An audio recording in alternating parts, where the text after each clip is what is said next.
What's up, everybody? Oh, welcome. Forgot to restart the intro, so it started halfway. Mic on? Okay.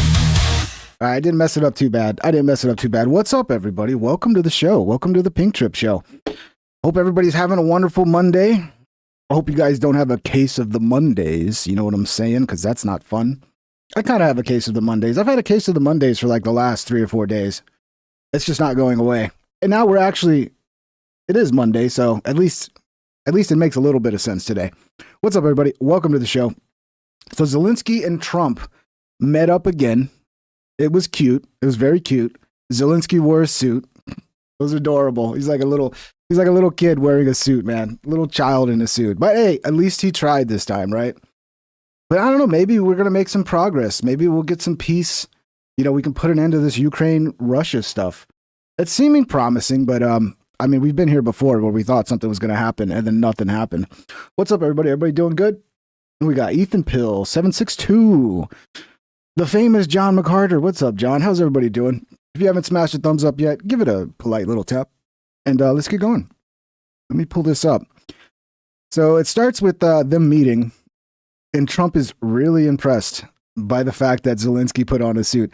I think he was told to wear a suit. I don't think it was, he just decided to. I think the White House was like, you have to wear a suit this time, dude. It's disrespectful. Here, let me switch the screen here. So this is Zelensky showing up. So we're going to start with this. We got quite a few things. We got Ethan responding to Hassan Piker. We got this law tuber that talks about whether what Hassan did would qualify as like a legitimate, threat under the law. We got more Alex Jones getting shut down because of the Sandy Hook lawsuit. We got an update on that.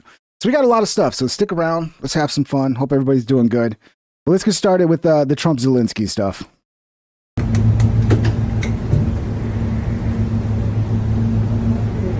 Look at Trump. He's right away. He's like, oh, wow. Oh, I'm so impressed. The best I have. Ready, face? It's like when your nephew comes over to visit and he's finally like kind of looking grown up and you're like, damn, last time I saw you, you were like tiny little kid and now you're all dressed up and your hair is combed and you're all grown up. You're a big boy now.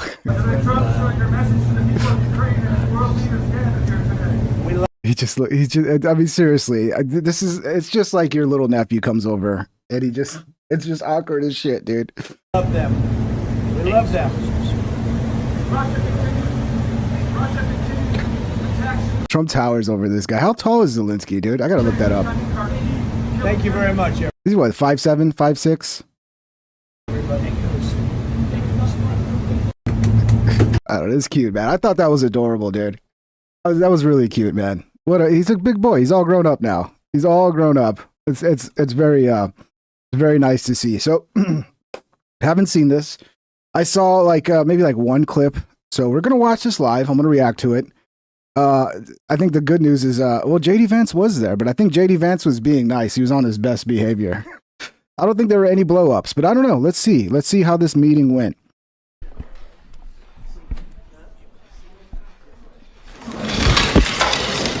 Here we go with the media's audio. Jesus Christ. Yeah, well,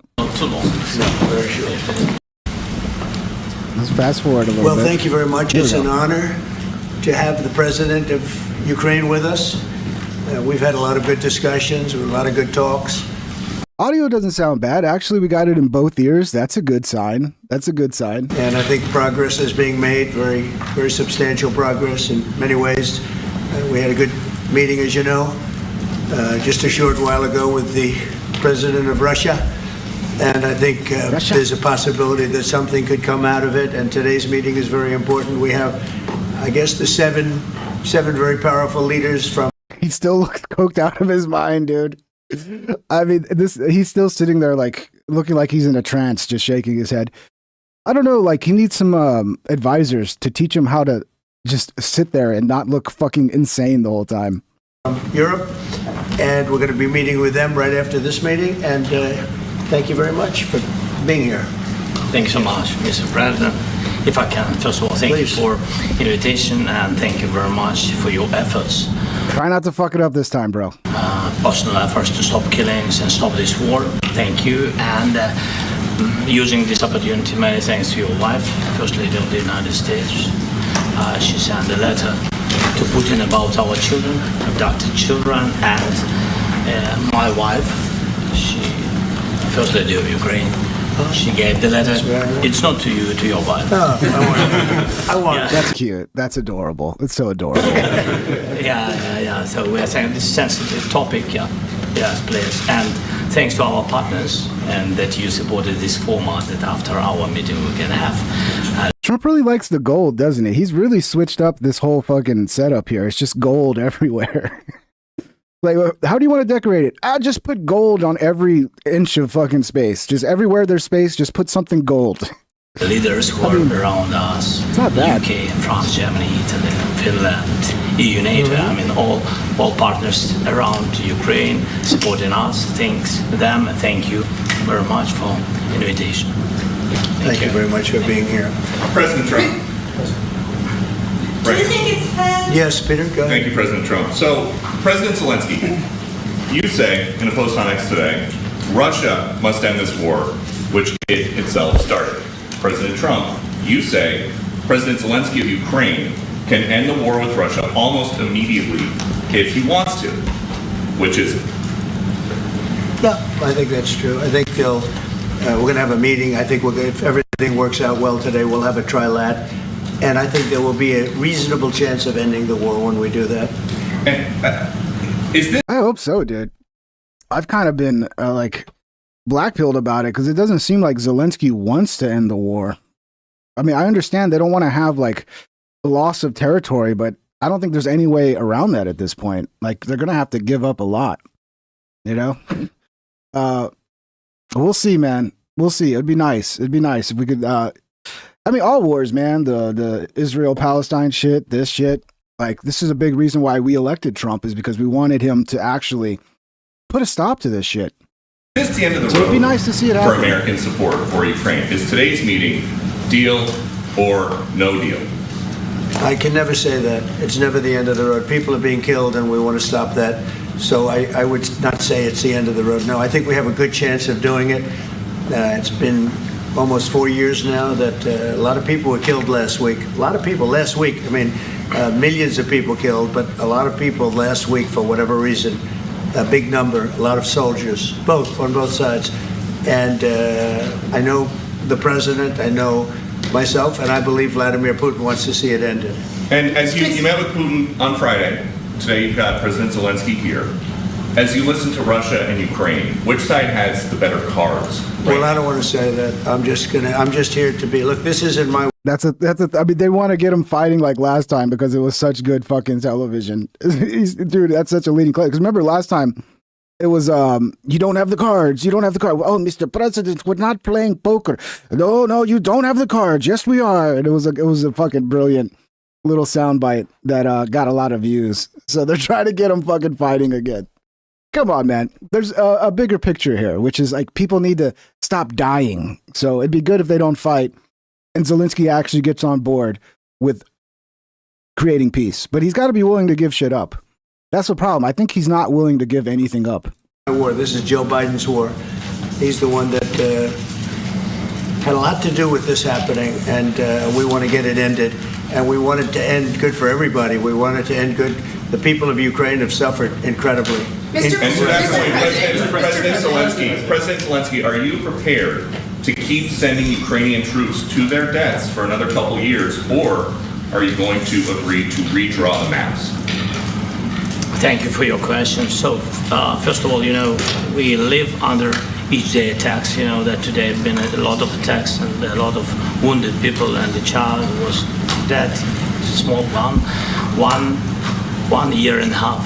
So we need to stop this war, to stop Russia, and we need support American and European partners, and we will do our best for this. So, and I think we show that we are strong people, and we supported the idea of the United States, personally of President Trump, to stop this war, to make diplomatic way of finishing this war, and we are ready for trilateral, as President said. This is a good signal about trilateral. I think this is very good. Thank you. Mr.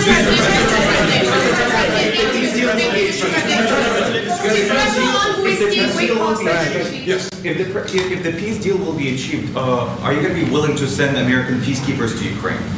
Well, we're going to work with Ukraine. We're going to work with everybody, and we're going to make sure that if there's peace, the peace is going to stay long term. This is very long term. We're not talking about a 2-year peace and then we end up in this mess again.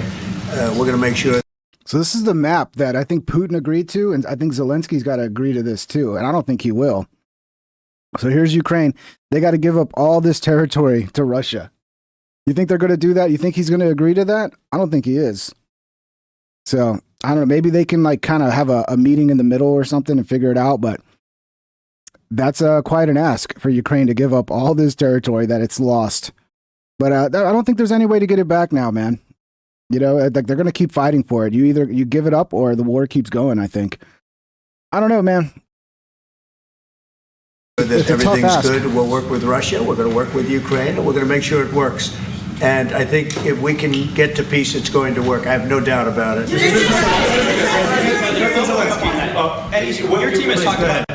team has talked about security guarantees. Could that involve U.S. troops? Would you roll that out in the future? We'll let you know that maybe later today. We're meeting with 7 great leaders of great countries also, and we'll be talking about that. They'll all be involved, but there'll be a lot of help when it comes to security. There's going to be a lot of help. It's going to be good. They are first line of defense because they're there. They're Europe, but we're going to help them out also. We'll be involved. Mr. President, Vladimir Putin mentioned that the war will not end without addressing the root causes of this war. Have you had an understanding what are the root causes of this war? Well, look, the war is going to end. When it ends, I can't tell you, but the war is going to end, and this gentleman wants it to end, and Vladimir Putin wants it to end. I think the whole world is tired of it, and we're going to get it ended. It was, I've done 6 wars. I've ended 6 wars, and I thought this maybe would be the easiest one, and it's not the easiest one. It's a tough one. A lot of reasons for it. And they'll be talking about it for a long time, but they'll be talking about the others. Look, has Ukraine agreed that they'll stop pursuing NATO membership? Because I think that's probably one of the biggest reasons. Russia's really threatened by a country on their border having a NATO membership. I hope they're talking about that because I think that would be a big deal, right? First, they got to give up the land they lost. That's a hard ask. But then they also have to agree to not pursue NATO membership. India, Pakistan, we're talking about big places. When you look at, you just take a look at some of these wars. You go to Africa and take a look at that. Rwanda and the Congo, Republic of the Congo. That's been going Republic of the Congo on for 31 years. And so we've done a total of 6, and we really have 6, not including the fact that we obliterated, and it turned out to be a total obliteration, the nuclear, as you said, the future nuclear capability of Iran. And this one, I think we're going to get solved also. I feel confident we're going to get it solved.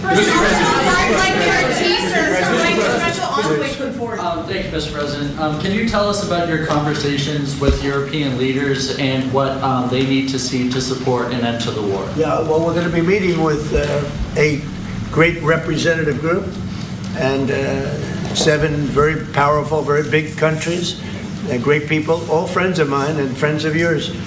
And we're going to have some suggestions made. They want to see peace. They would like to see peace. President Russia, you said last in night the red. President Trump, do you think it's fair for Ukraine and for Russia to achieve a lasting and durable peace if Ukraine cedes its territories that Russia hasn't yet conquered? Do you think it's a fair peace for Ukraine? We're going to have a lasting peace. Just to answer the first part of your question, we're going to have a lasting peace. I hope it's going to be immediately. I hope it doesn't have to go on. And I think people of the whole world is going to be very happy when that's announced. Mr. President, you posted on social media, Mr. President, a very touching letter from the First Lady, and the letter was hand-delivered to President Putin, and it calls for an end to the war, essentially, because of the children and the children's future. Why did the First Lady feel that letter was necessary? Was it because she believes that Mr. Putin is the aggressor in the war?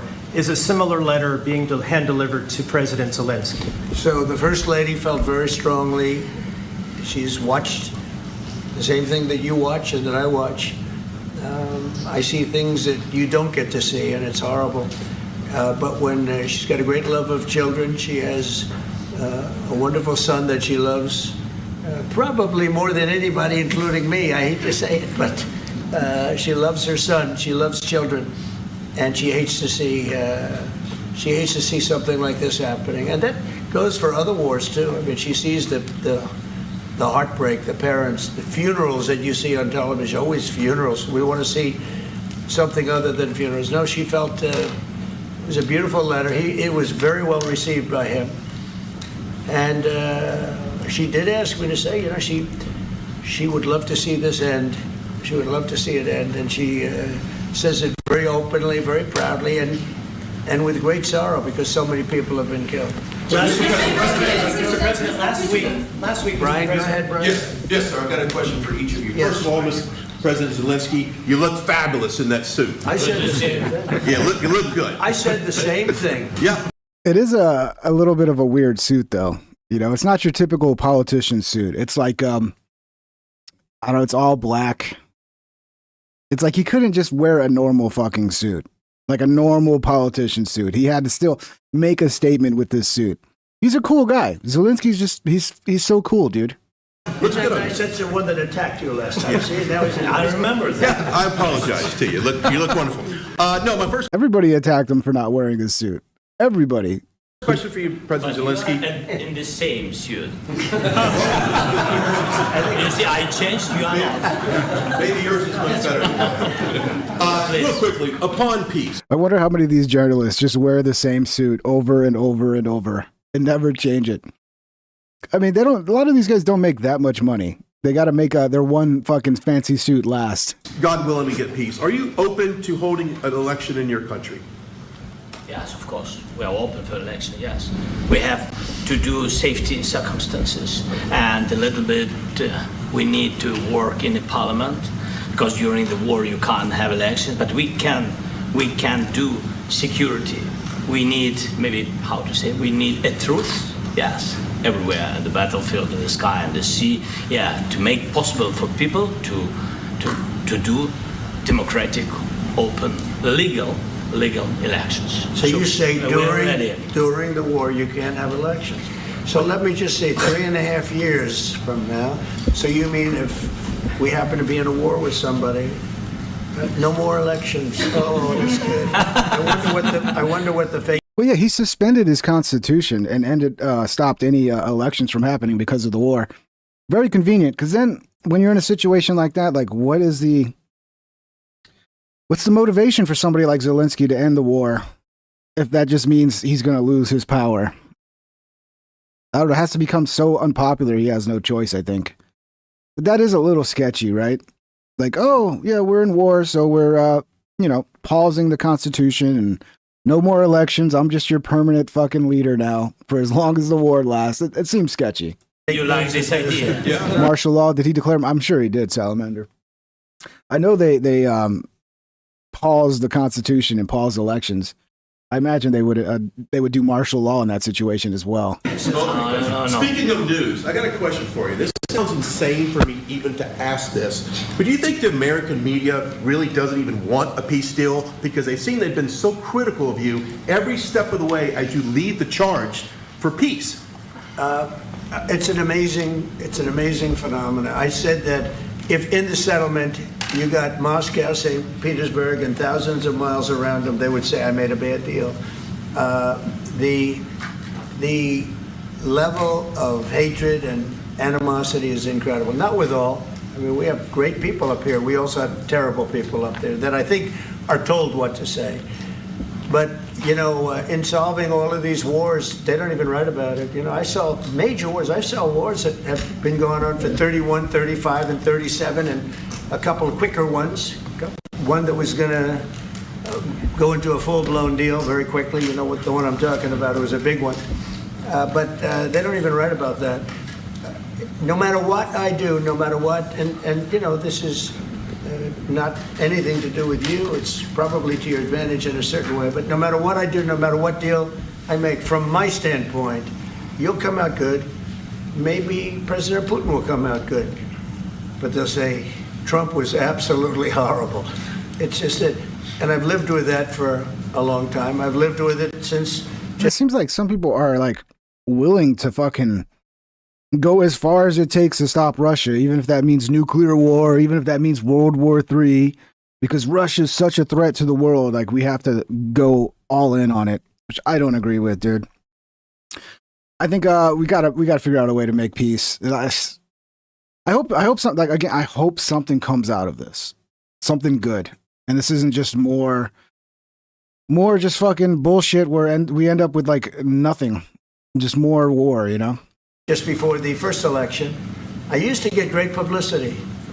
Now I get the worst publicity anyone's ever gotten in office, but I won in a landslide, so that people understand. They're the only ones that count, ultimately. But I've also had great reporters. I've had journalists that are very good.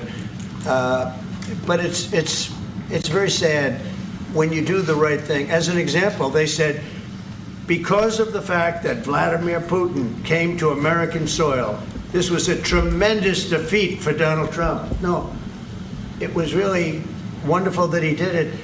It was a hard thing for him to do, to be honest with you. It was the opposite of what they said, but they said it. Now, if he didn't come, they'd say that was also bad for Trump. There's no way. And there's just a great dishonesty of the press, and I think that's why it's lost its credibility. Its credibility is at an all-time low. We have a thing going on right now in D.C. We went from the most unsafe place anywhere to a place that now friends are calling me up, Democrats are calling me up, and they're saying, sir, I want to thank you. My wife and I went out to dinner last night for the first time in 4 years, and Washington, D.C. is safe, and you did that in 4 days. I'll tell you, it's safe. I had another friend of mine, just increased police presence from what I've seen. Like, they've gotten more aggressive, like, enforcing the law, but they just have so many fucking police officers wandering around that, like, nobody's going to break the law when you got 10 cops right across the street from you, which is smart, More police presence is a huge deterrent. And, we need to start this same strategy. We need to do this in, like, every major city. We need to do this in Seattle and San Francisco and LA and Dallas. Like, every major city has a huge fucking problem right now that needs to be addressed.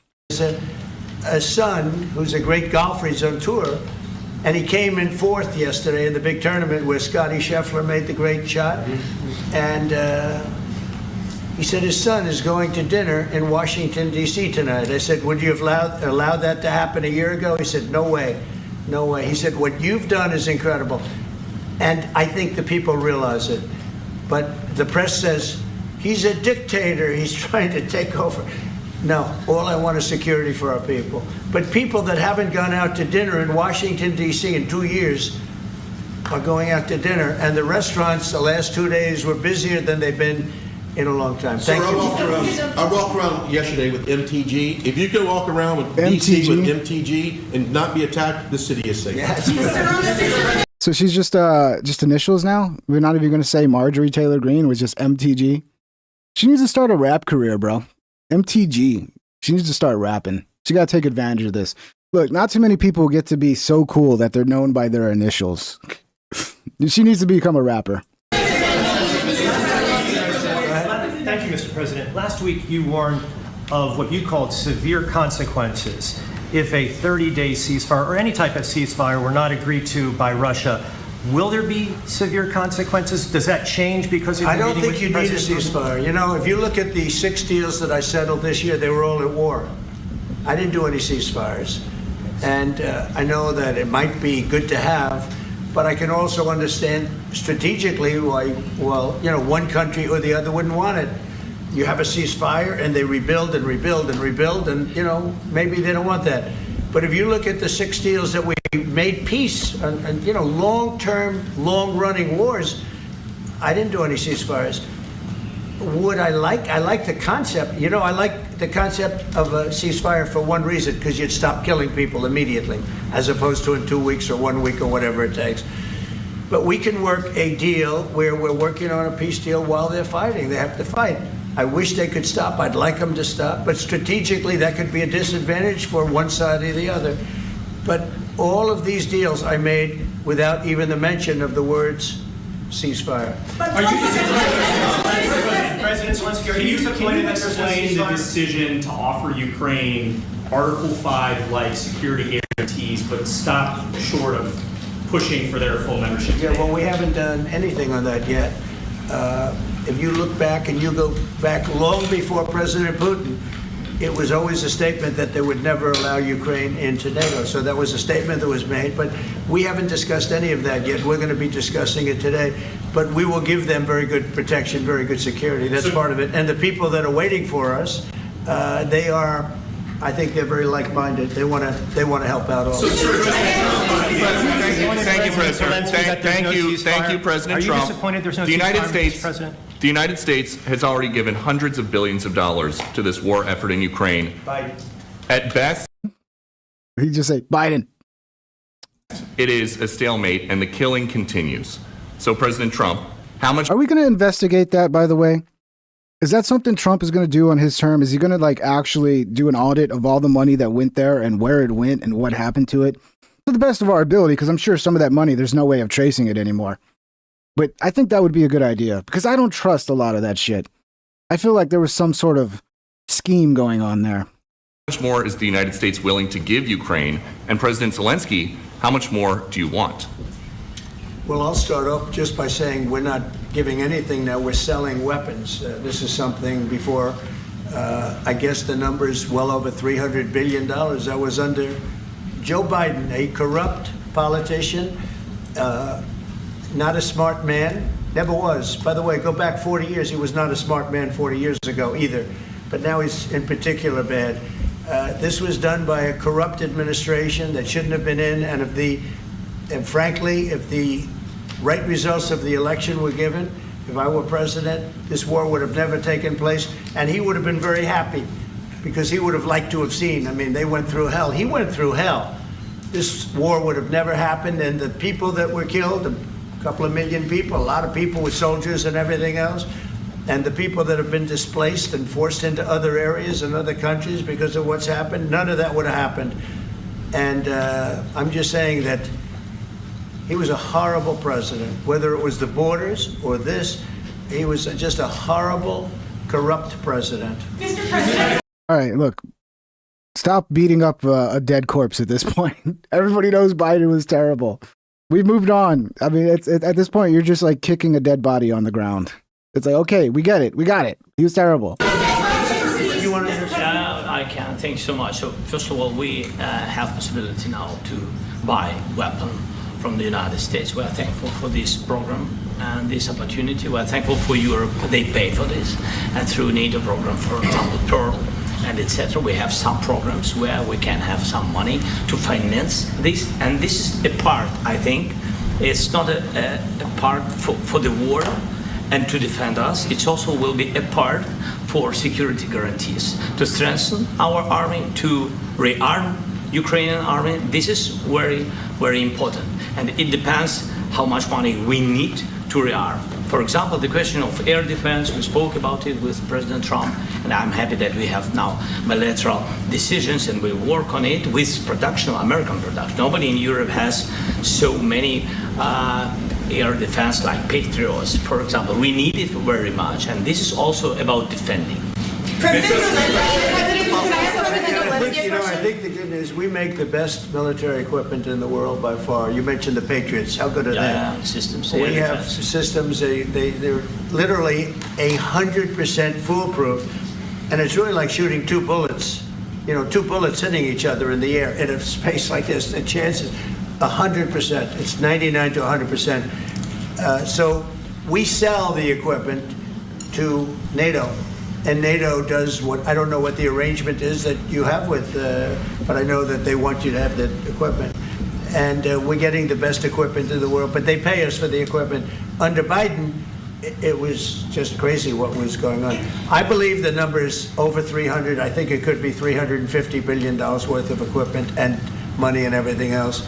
And we've made more progress in settling this war in the last 2 months than they made in 4 years. This should have been settled a long time ago, but it should have never happened. Yeah, please.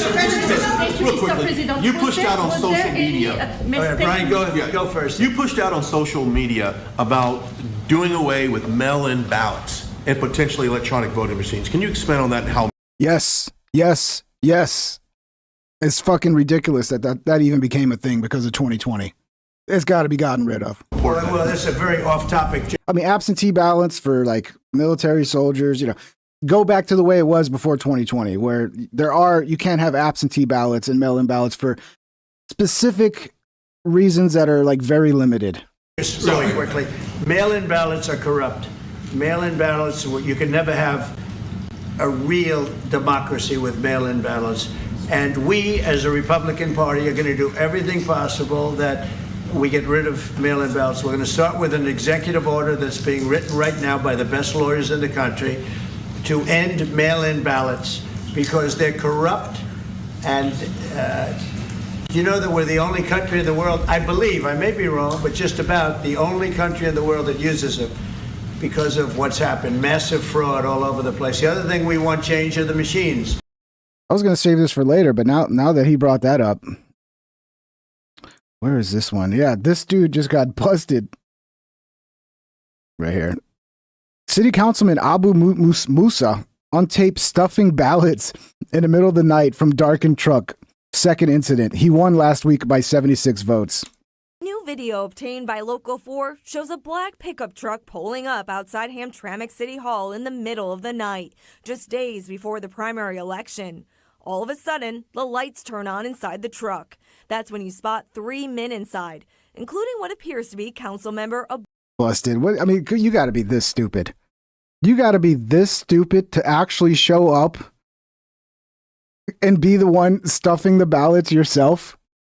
I mean, you should be not even that you cheated. You should just be like, you should lose just for being this stupid. Boom Musa in the back seat, the same council member who is seeking re-election right now. The video then shows the driver getting out and stuffing absentee ballots into the drop box. The only problem? They don't all fit. He then starts pushing them in before reaching for 2 more stacks. The whole time looking around to see if anyone is watching. After about 2 minutes, the group drives away. And get this, Local 4 found that it happened again, only 4 days later. This time, a different car pulling up, with what appears to be the same council member in the passenger seat. If you think this is just a one-off, and this isn't happening with every fucking election that is allowing mail-in drop-off ballots and shit, dude, it's just...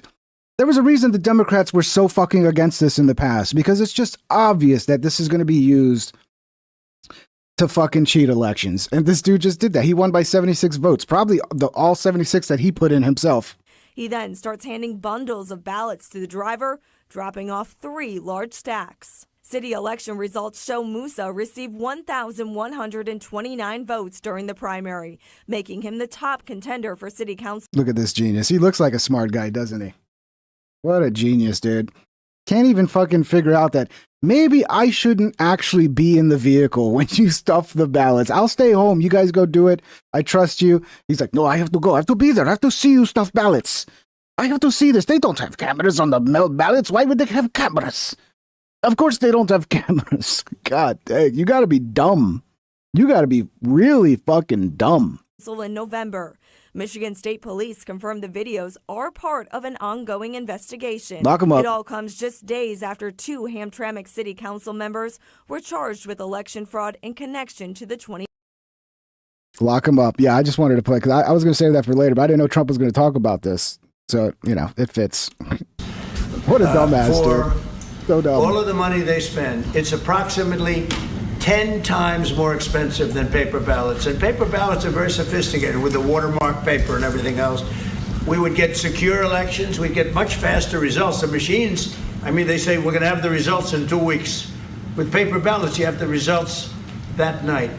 Most people, many countries use paper ballots. It's the most secure form. So between paper ballots, very, very important, paper ballots, and I think maybe even more important, the mail-in voting. We're going to end mail-in voting.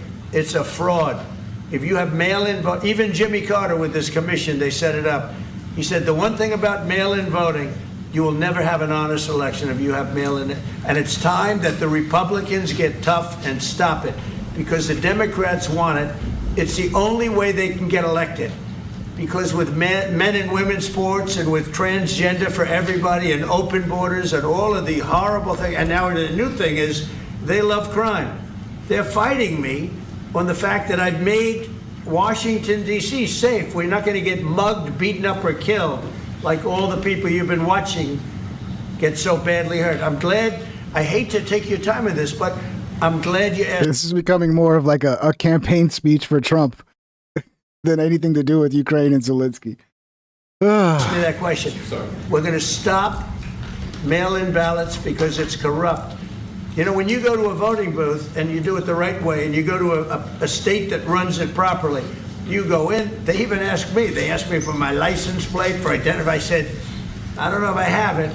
They said, sir, you have to have it. I was very impressed, actually. But it's very hard to cheat with mail-in voting. As you know what happens in California, it's so corrupt, where some people get 5, 6, 7 ballots delivered to them. That we got to stop mail-in voting, and the Republicans have to lead the charge. The Democrats want it because they have horrible policy. If you have mail-in voting, you're not going to have many Democrats get elected. That's bigger than anything having to do with redistricting, believe me. And the Republicans have to get smart. We're not going to have a country. I said for a long time at rallies, you need borders and you need free and fair elections. Those two things, otherwise you don't have. We have strong borders now. In 90 days, Mr. President, we didn't have 0 in 3 months. Not one person came in illegally into our country. In fact, even I find that hard to believe, but so do I. It's run by a little bit of a liberal group that put out the numbers, so I guess but 0, 0, and 0. You go back a year ago, 2 years ago, 3 millions of people poured into our... Yeah, you guys talking about voter ID. Of course, yes. Of course you need voter ID. The whole argument that voter ID is racist, it just doesn't hold water. We obviously need voter ID. I mean, you just have to prove you're a citizen. Simple as that. You got to prove who you are and that the ballot you're casting, you are actually that person that's casting that ballot in that name. You have to prove it. To say otherwise is just... What world are you living in? Like, you want people to fucking cheat elections? It seems like you do. Country, it was terrible. Thank you very much. What security guarantees do you need from President Trump to be able to make a deal? Is it American troops, intelligence, equipment? What is it? Everything. And really, it includes two parts. First, strong Ukrainian army. That's what I began to discuss with your colleagues.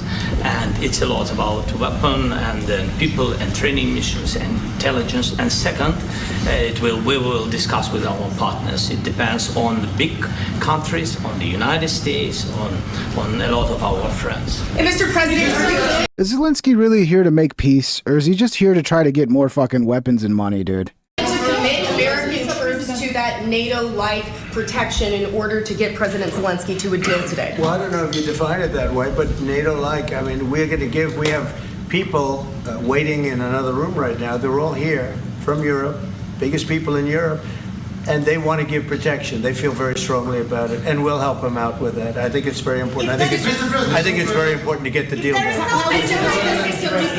done. You've been involved with the peacekeeping in Ukraine since your first day in the administration. What would you say to the Ukrainian people right now who are suffering under the Russian attacks and hoping that the American people will stand with them? Well, I know Ukrainian people. I've known many over the years. They're great people. They're smart. They're energetic.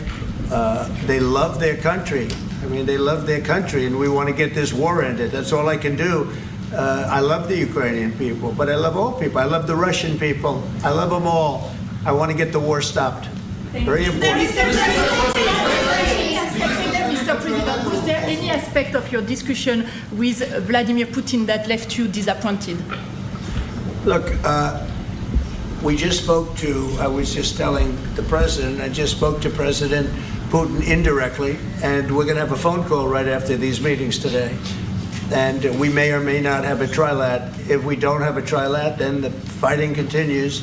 And if we do, we have a good chance. I think if we have a trilat, there's a good chance of maybe ending it. But he's expecting my call when we're finished with this meeting. Thank you very much. Yeah, KCC, it doesn't seem that way to me either, because it's like, what do you need to end the war? Oh, more weapons and money? No, it sounds like what you need to continue fighting the war. What do you need to actually end the fucking war? I don't know, man. I think there's just too much in it for them to keep fighting. Like, what happens if they stop fighting? Nobody gives a shit about Ukraine. They're not the number one thing that all the fucking leftists are talking about. We got to support Ukraine. We got to send them more money. We got to do this. They'll just, be another country we don't give a shit about. And there'll be no reason to give them aid. I don't know, man. I hope he's serious about it, but it doesn't seem like it when he's like, what do you need? I need everything. Honey, I made breakfast. What do you want? You want some bacon, some eggs, some toast? No, I want everything. I want all of it, but I'm hungry too. I want it. No, give me it all. He doesn't seem like he really wants peace, dude. That's just me. That's just the way I look at it. It looks like, I don't know, man. We'll see. Hopefully there will be a peace deal, but I don't think Zelensky and Ukraine are going to agree to give up land. So we'll see what happens, man. But damn, yeah, that was 26 minutes. That went by pretty fast, didn't it? I just looked. I was like, how much is left in this video? It's already 26 minutes? It's crazy how fast time flies, dude. Yeah, this is what we were watching. City Councilman Abu Musa, Democrat from Michigan. Lock him up. Lock him up. Yeah, this is the proposed, I guess this is what Putin agreed to, like if they just gave him this land. Let's see what it says. A large map of Ukraine was prominently displayed in the Oval Office ahead of closed-door talks between Trump and Zelensky. The eastern part of Ukraine is shaded. It shows the territory occupied by Russia. The map also shows what percentage of the region Russia controls. For example, the Luhansk region by 99% and the Sumy region by 1%. Okay, yeah, I mean, it'd be, look, if you could get a deal where Russia's going to just like say, okay, you can have that land back, then good. But that's probably going to be the hardest part of negotiating this is like, what does Russia keep? What does Ukraine keep? Russia's winning. People that are saying Russia's not winning, no, Russia's winning. So, when you're the one getting your ass kicked, at some point you got to give up something for peace. That's just the way of the world, unfortunately. Or you just keep fighting and lose more fucking territory. You could do that too. Let's just keep fighting, and then now instead of just this, it's going to be this. And then eventually all of this will just be Russia. In my opinion, Russia, they're not like doing a great job, but I think they have the staying power to actually win this in the long run. Yeah, I saw a little bit of this earlier. This is Legal Mindset again, talking about, remember yesterday we talked about Hassan Piker and what appeared to be a threat against Gila Klein. And then people are saying, no, it wasn't a threat against Gila Klein. Why even bring up Gila Klein's name then? When you're talking about like people that are fair game, like to actually attack because they're soldiers in a war, representing Israel. Why even bring up Gila Klein's fucking name? That's so dumb. Well, let's see. Hassan Piker guilty of terroristic threat? ? Let's see what he says. Let's skip a little bit. Because he just plays the clips, and we've already seen the clips. About potentially referring to this to the FBI. So the kind of conflict here is people look at this and say, is this a criminal statement? Is this some sort of threat? Like, where's this going? And so I cooked up, of course, a lovely PowerPoint for you guys. Look, it might not legally be considered a threat, but you'd have to be dumb to not understand what he's doing there. To me, it's.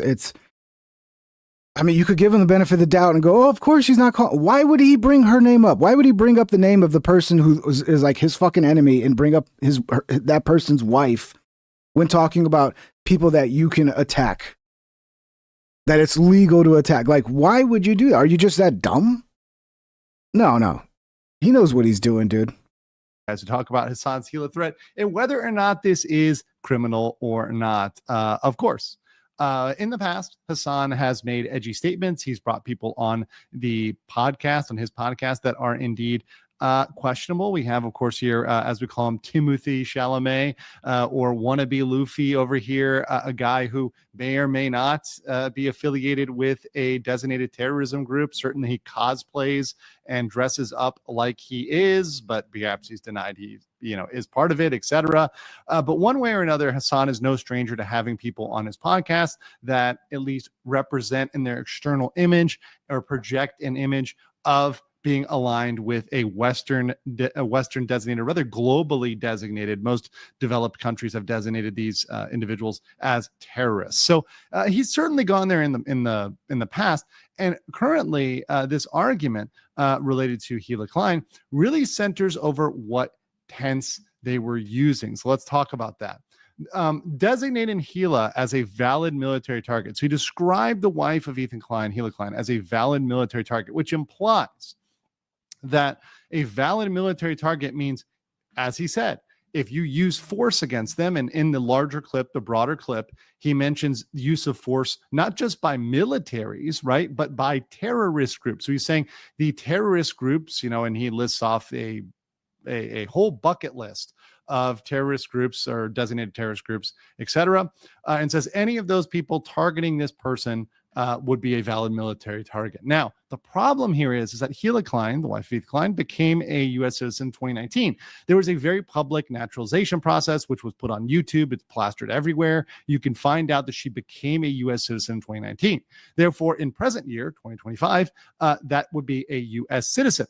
So there is a little bit of a question about targeting a current U.S. citizen by foreign forces or directing threats towards a current U.S. citizen. That is the core of the problem. However, all clips must be taken in full context. And for disclosure, I did watch the entire segment. So while I'm just showing you a portion, because I want to keep this a quick video, I did watch the entire segment. And I always try to be professional and objective, and I put my feelings aside, which once again, I can care less one way or another about Hassan. I really do not lose sleep at night because of Hassan Piker. However, there are ways to take this that are favorable to Hassan and disfavorable to Hassan, even within that context. And the problem is that Hassan has an inconsistency, and this inconsistency is bouncing from present to past tense. And in present tense, he may very well be a criminal, but in past tense, he may have an arguable defense. So let's talk about past versus present. Of course, here we got past Hassan. Yeah, this is the GQ shit that I was going to play yesterday, but I decided to not show you his GQ fucking photo shoot. I tried to save you guys the horror of having to see that, but I guess you're going to have to see it now. On eating cake with a spoon, and of course his present GQ shoot, which everyone was such a big fan of. And of course he both posted, these are both pictures he posted himself openly. So this is not secret information here. But we're going to talk about the difference. So let's get into present tense. So present tense is where the criminality kind of becomes a problem. Because if Hassan intended, his intention with that statement, or the overall context of that, or the overall meaning was Gila Klein is currently a valid military target, or if he intended that Gila Klein was in the past and still remains. I guess I'm gonna have to watch the clip again, because I don't remember him talking in like past tense where he said when Gila was in the IDF, however long ago that was. I don't remember when she was in. I don't know the dates, but I think it was a pretty long time ago now. Then she would have been a valid target because she was an Israeli soldier. But I don't remember it being in past tense. I guess we're going to have to listen to it again. A valid military target. That is a massive problem. If this was the intention, it's a problem, because that would likely be a criminal terroristic threat. Now, terroristic threat is a broad term. There is no one specific law that is the only terroristic threat law. There are a lot of laws that can involve in that, because a terroristic threat usually involves violence, intimidation, and those are violations of state law. Every state has laws against violence, intimidation, even some have rules against cyberbullying, etc., right, which would all be state law. There are also federal laws which come into play, particularly if you are calling upon foreign forces, whether they are paramilitary forces or the military forces of other countries. If you're calling upon the military to target a U.S. citizen, yes, that could very much fall under a lot of terrorism statutes or invitation to terrorism or directing that and calling for any sort of threat. He might actually be cooked this time. I don't know, man. We'll see. We'll see. Is he going to get away with it again? Because from my understanding, it's not the first time he's done something like this. To a U.S. citizen is a massive problem, even as a U.S. citizen, particularly post 2001, right? Post 9/11, right? The laws have changed in that era, and we are well into that era. We're 24 years down that era, so we're well aware of that jurisprudence, and that could very well land somebody in jail if they're making that sort of threat. However, we don't know whether he was making during the present tense, at least we can't say for sure, or the past tense. Because if Hassan intended to say that Gila Klein was, past tense, a valid military target in the past, or he intended to say Gila Klein was, but is no longer a valid military target, that is arguably free speech and defensible. Now, I know some people may have a problem with that and may think, okay, well, it's disgusting, it's immoral. Yes, but even disgusting things, immoral things can technically be free speech. People are free to say things that you disagree with, even vehemently disagree with, even strongly disagree with, even think are disgusting. Those aren't necessarily illegal. And when I say defensible, I mean defensible legally. So if he was brought to court, the charges were brought up, and this is the intention. The thing is, international law, the thing that he loves to talk about and pretend he's an expert in, that is arguable and ambiguous every single way. And one of the reasons why a lot of these people like to talk geopolitics is you can argue whatever, and there's always going to be something to justify it. If you dig in international law, which I've deeply studied and done many, many courses on, you can make up an argument every way. And in every modern conflict, every single modern conflict, you can look at the existing on the books international law and say, you know what? I can argue this as self-defense, or I can argue this as justified, or I can argue this as a war crime. There's ability to argue it every single way. And as we say, often the victor, or the people that are perceived as the victor, get to spin that narrative under international law their way. And that's just how it goes, whether we like it or not, which is why a lot of people like to talk about this, because they can pull up any argument and just kind of make it that way. But I would give a warning that if you are ever brought up on war crimes at The Hague or UN, etc., if you're dragged into the tribunal, please do not hire Hassan Piker to defend you. He is not qualified to defend you at these bodies. Although the thing is about many of these tribunals is a lot of times, especially on the state level and the national level. Is there somebody out there actually trying to get Hassan? What the fuck is the point of this? Clearly, Hassan Piker's not a lawyer. Don't hire him to fucking represent you. Like, no shit, dude.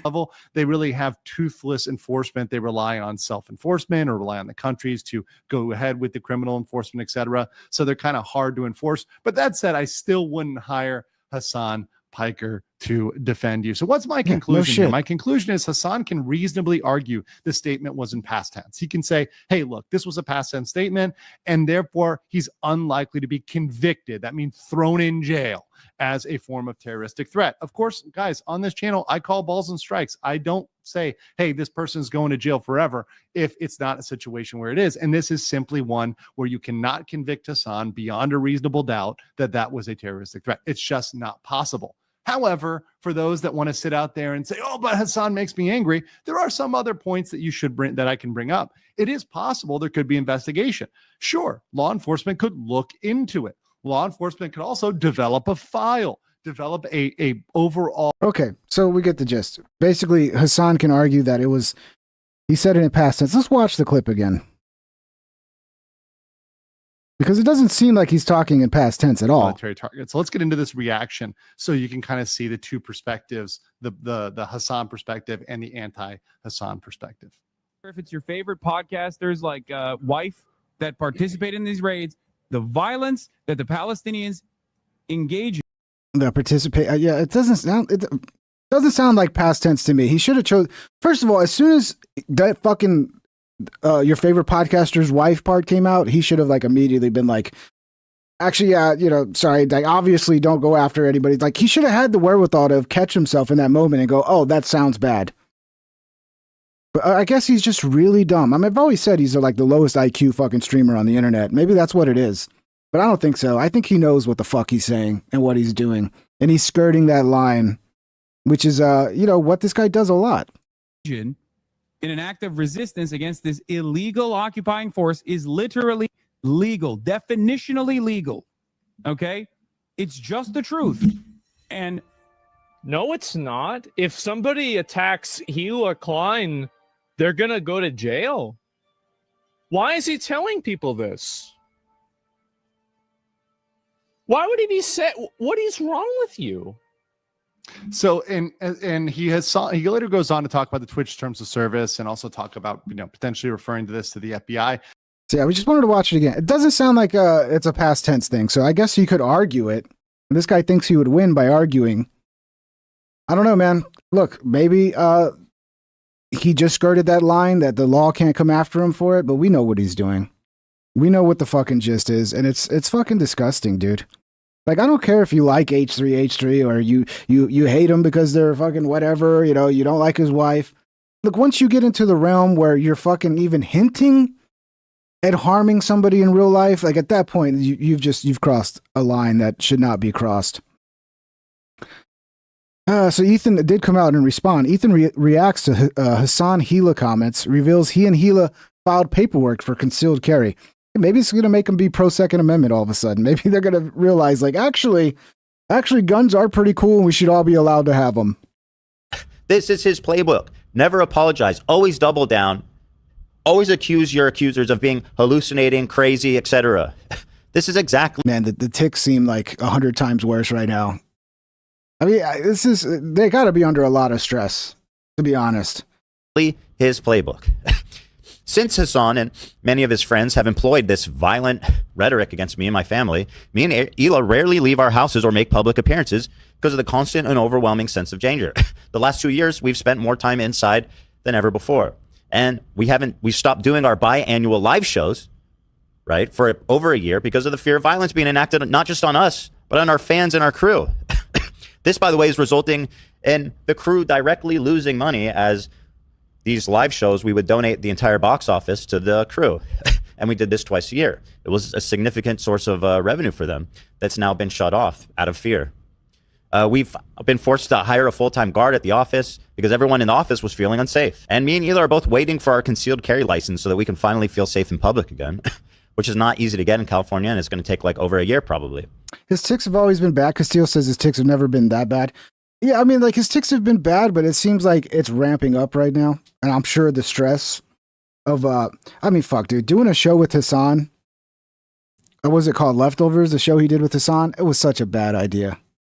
It's such a bad idea. If he had never fucking got involved with Hassan and tried to grift to that fucking retard audience, he wouldn't be dealing with any of this. So hopefully people learn. People learn. There's some people that are just better not grifting to. You're much safer not grifting to them. And I usually choose not to talk about this stuff because the provocateurs who will revel in it, because this is their goal, right? They want me to be afraid. They want me to be in my house.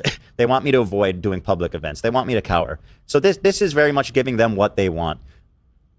However, in this moment, I do feel the entire context of how language like this affects me and my family and my crew and everybody around me. Twitch has served as the most prolific source of leftist radicalization, terrorist propaganda, and anti-West sentiment. They foster, they elevate, they protect. So Twitch needs I don't know, man. Twitch will fucking ban Tectone because he calls a lady fat. But then this is okay.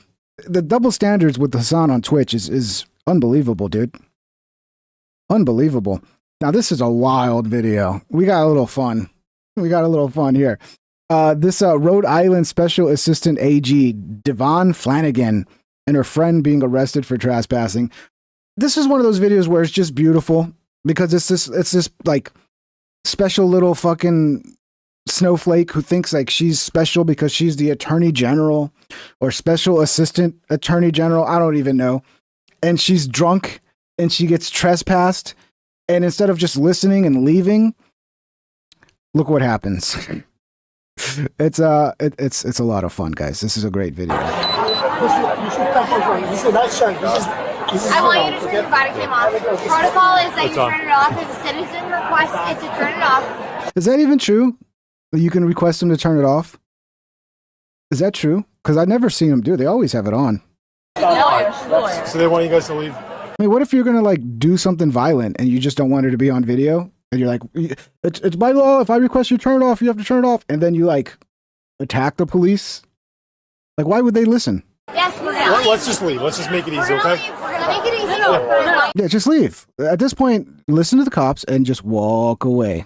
Just walk away. That's not. I am. Okay. I'm her That's husband. not the point. Can you look at me right now? Well, take control of the situation, man, and get control of your dumb wife. We'll talk over here, okay? Your protocol is. Can we all talk? Can we all talk? We'll talk over here. They want you to leave. Your protocol is. See, it's such a simple fucking order. It's like you're still close to this business that you just got trespassed from. You're on their fucking little area, dining area outside. Just you have to leave. You have to leave. And no, I'm not gonna leave. This like drunk white bitches are the worst, dude. There's nothing worse than drunk white bitches. Can we talk? Who is she to you? What's that? No, Who is she nothing. to you? Nothing. She is our college friend. Okay. Yes. No, I'm not. You guys just want them out? Do you want them trespassed? Anything we can do. Trespass, yeah. I just need trespass. Get them out, please. He said, "Cuff them, please." I wonder what they did to piss these guys off so much. Because this business is not fucking around. They're like, just please get rid of them. Shoot them if you have to. Please, just shoot them. You got to do that. Whatever you got to do, just get them out of here. Man, people are tired of these uppity white bitches. No, I'm not. No, I'm not. Do we want to chat? I know that your protocol is. So you're trespassed, so we got to leave now. Unless you want to be in there. We're not trespassing. You haven't notified us that we're. He just notified you. He just said you're. Dude, it's so easy. It's like, just listen to the cops. Say, okay, officer, thank you. We're walking away right now. It's that easy.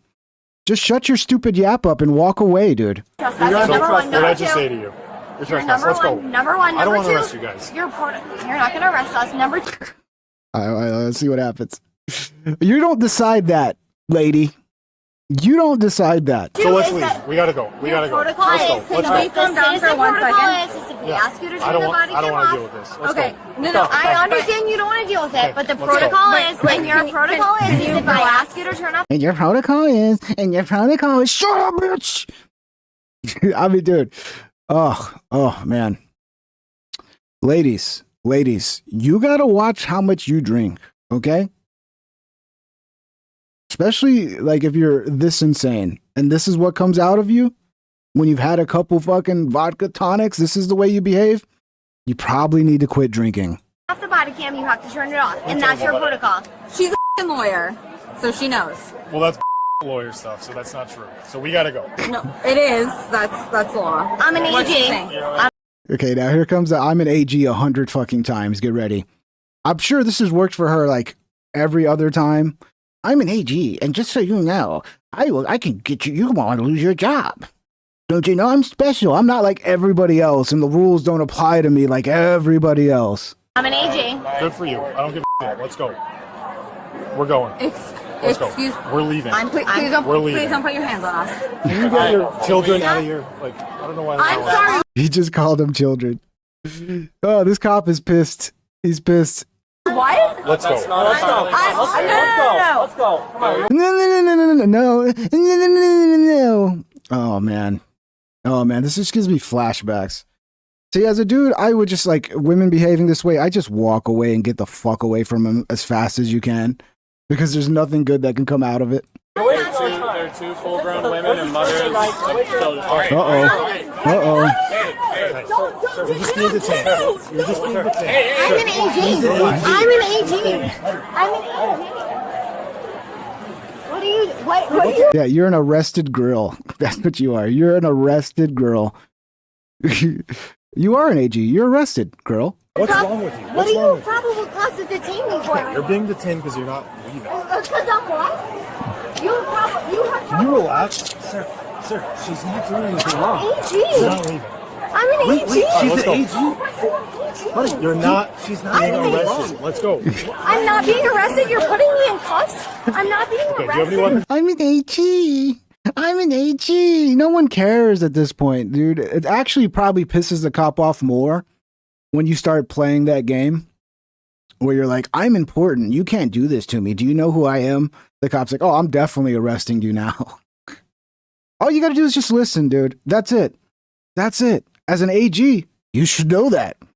All you have to do is comply and go, okay, business doesn't want me here. I'm still on business's property. I've been asked to leave. Now, if I walk like 50 feet that way, I'm fine. And I can talk to the cops off the property that I'm being trespassed from. As an AG, I'm an AG. You should know that, retard. On you. No, I'm an AG. Her badge is in the car. You want to go get a badge? Let me tell you something. You're Buddy, arresting. get the hell out of here. Buddy, just seriously. You're arresting an AG. Let me tell you something. Are you under arrest right now? No. You're putting me in handcuffs and you're Mirandizing. You're not Mirandizing me. Relax.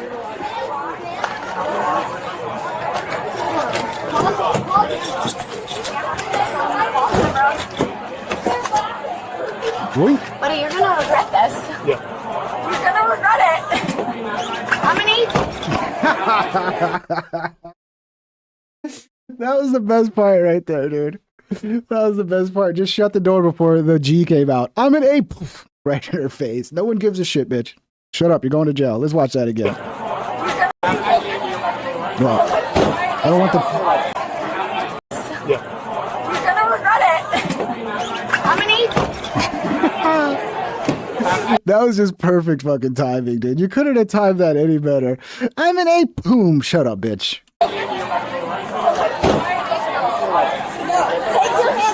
We will get the license.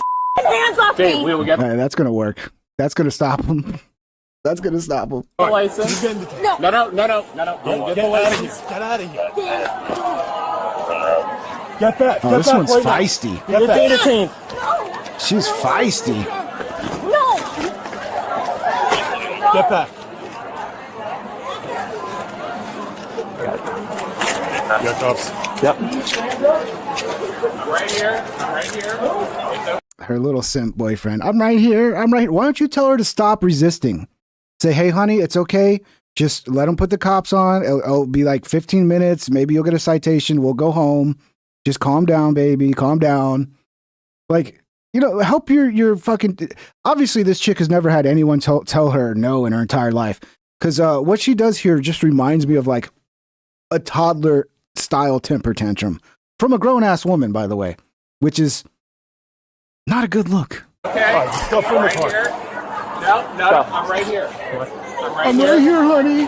I'm right here. Oh, did she just fucking take the cops off instead? Oh, dude, they should have threw her to the ground. Gave her some George Floyd treatment. That is how we fucking save this country from racism. You give this bitch the George Floyd treatment, and that'll be some equality. No, I'm right here. I'm right here. Look at her. I'm right here. Come on. Almost got a titty slip. All right. Babe, I'm right here. No, babe, please, I'm scared. I'm right here. Babe, please, I'm scared. I might actually have to face consequences for my actions, babe. I've never had this happen in my entire life, babe. Stop doing this. Please, stop doing this. No, I'm not going to find those. I'm asking. I'm right here. No. Good luck with that. No, please don't do this to my friend. I'm right here. No, right no, here. no. Babe. I'm right here. Babe. I'm right here. No, babe. Relax. No. Relax.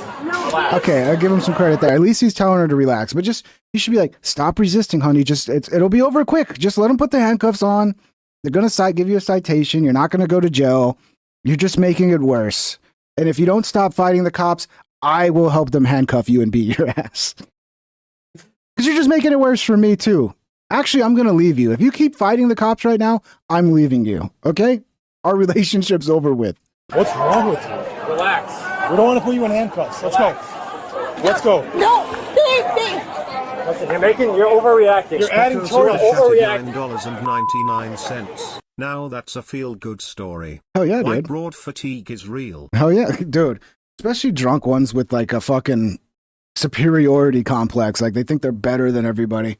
And these, I mean, look, hopefully this young lady will grow from this, because it looks like somebody should have did this to her like 20 years ago, or, you know, when she was a child, her parents should have set her straight. And since, you know, when the parents don't do it, now the police at some point have to do it. Thank you for the $9.99 spot code. By the way, if you guys are enjoying the show, smash the thumbs up. Thank you for reminding me too to even do my ads. Smash the thumbs up and see if we can get to 100. We got to 50. That's pretty cool. And yeah, if you want to support the show, become a member, or you can send a super chat and I will react to your wonderful message. Thank you guys. And let's get back to this amazing video. Listen, you're overreacting. You're adding to it. You're overreacting. No. Please take my hands up. Please take your hands up. No. Please You're take overreacting. You didn't have to have this happen. Get in the car. No. Oh, don't do this, lady. It's almost over. Just get in the car like a fucking reasonable human being. Okay? Look at her. Look at her, man. She is possessed. She's fucking possessed. No! Babe, no! What is your husband supposed to do? Is he supposed to fight the cops? What is he supposed to do? You're acting like a drunk bitch who can't follow basic orders from the police. And who knows what you did in the bar to get fucking kicked out? That's what I want to know. I want to know what they were doing in the bar that got them trespassed. I'm right here. No! Guys, just put her in. No! Step back. Step back, bro. She sounds demon possessed, dude. This is a child having a temper tantrum. That's what this is. In the car. Get in the car. Get your feet in the car. Ooh, no, don't put your foot in between the door and the fucking car. Don't do that, lady. Don't do that. And then when you get a broken ankle, you're gonna, you know, it's gonna be your fault.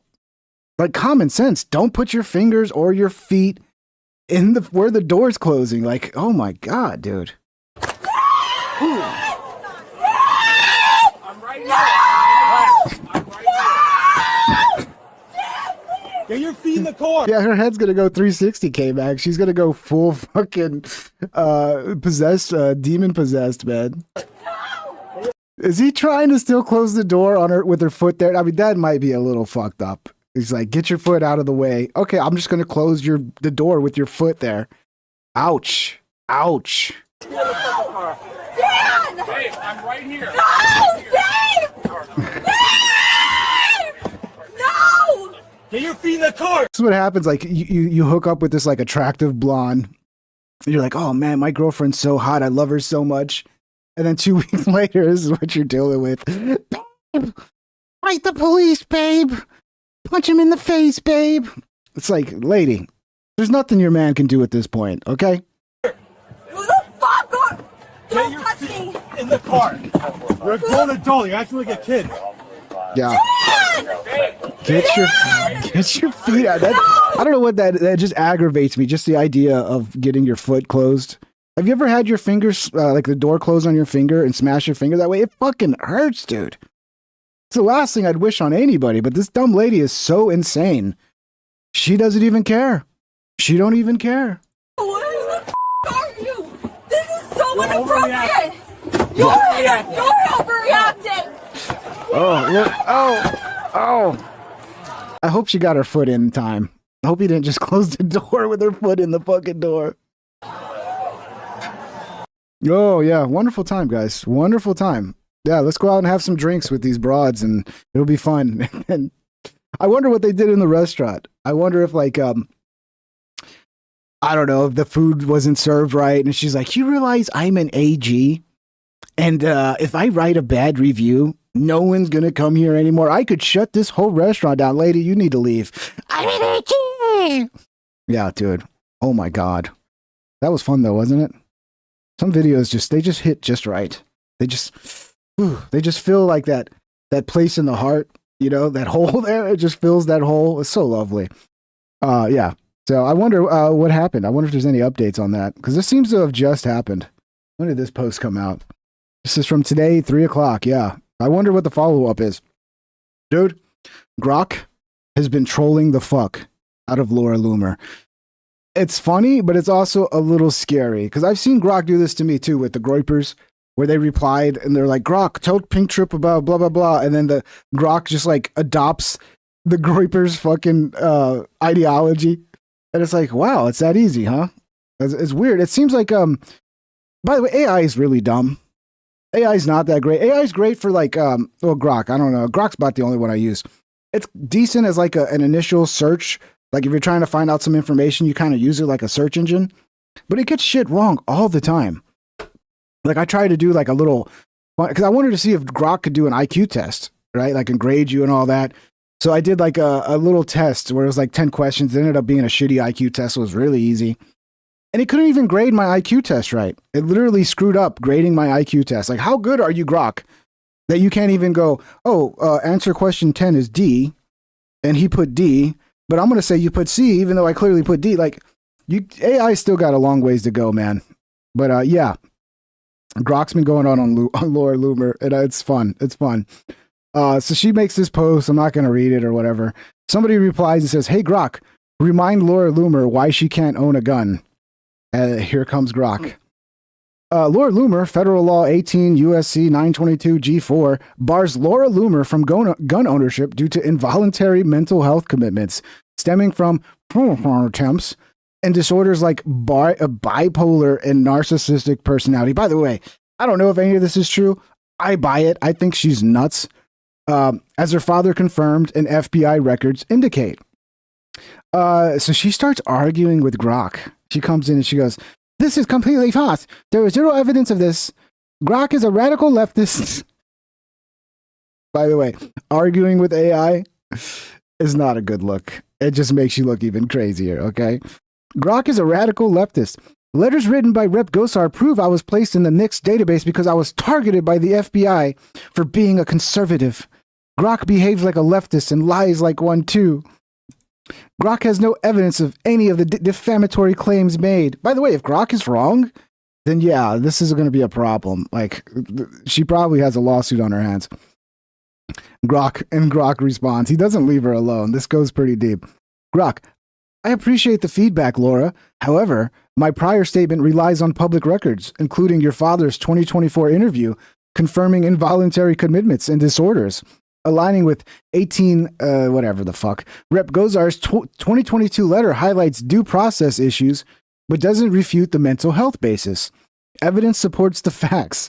I'm committed to accuracy, not bias.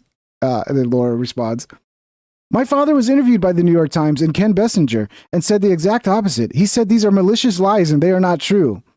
And then Grok just won't back down. I reviewed the New York Times articles by Ken Bessinger, including the July 2025 piece interviewing your father. He discussed disagreeing with your views on Islam, but made no statements denying mental health issues or calling them malicious lies. The 2024 interview confirming commitments and suicide attempts was with Milo Yiannopoulos, where he stated, I wouldn't allow her a gun. So this is all, Grok is just taking Milo's word for it. Okay. I mean, I don't think Milo lies about everything, but he does have a bone to pick with a lot of people, including Laura Loomer. I wouldn't allow her a gun. Evidence aligns with 18 USC 922 G4. Gosar's letter addresses due process, but doesn't refute the basis. Committed to facts. Grok's committed to facts. It looks like you're committed to just trolling Laura Loomer right now, dude. My father told me, so here's Laura replying again, arguing with Grok. My father told New York Times Milo's claims are a lie and he never participated in any interview with him. Kensinger knows this and it's not on record, and it's on the record as well. I am happy to sign a legal affidavit stating so as well, and so will my father.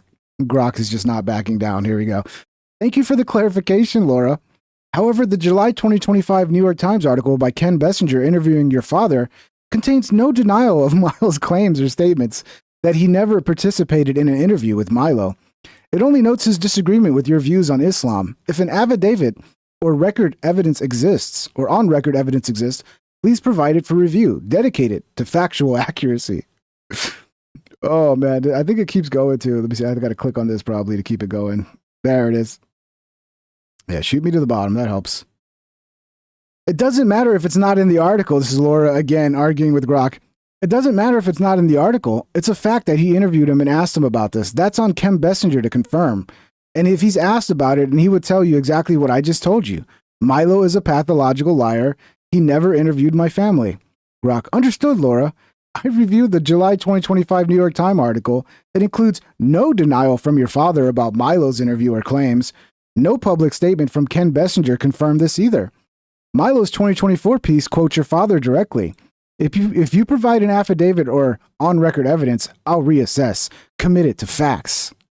And then Laura posts a tweet of Ken Bessinger where she says, I can confirm at Grok and the whole world that when I interviewed Jeffrey Loomer, he denied ever having committed or otherwise institutionalizing his daughter at Laura Loomer, and also denies ever being interviewed by Milo Yiannopoulos.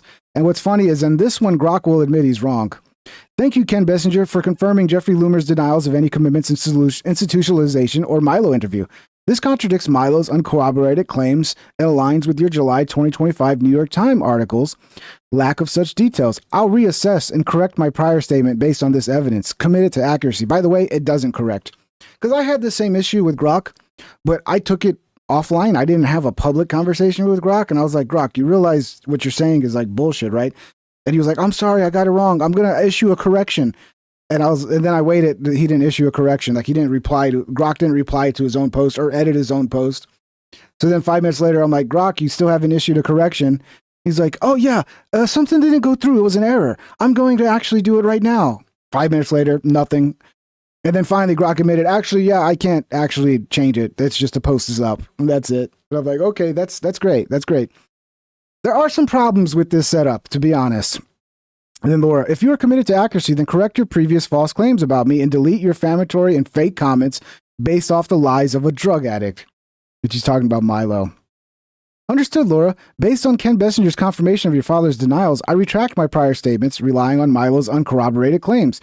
No evidence supports commitments under 18 USC. I apologize for the accuracy and commit to factual rigor. Yeah, and he never does actually issue a retraction. I just showed you all the fucking shit. It's still up there.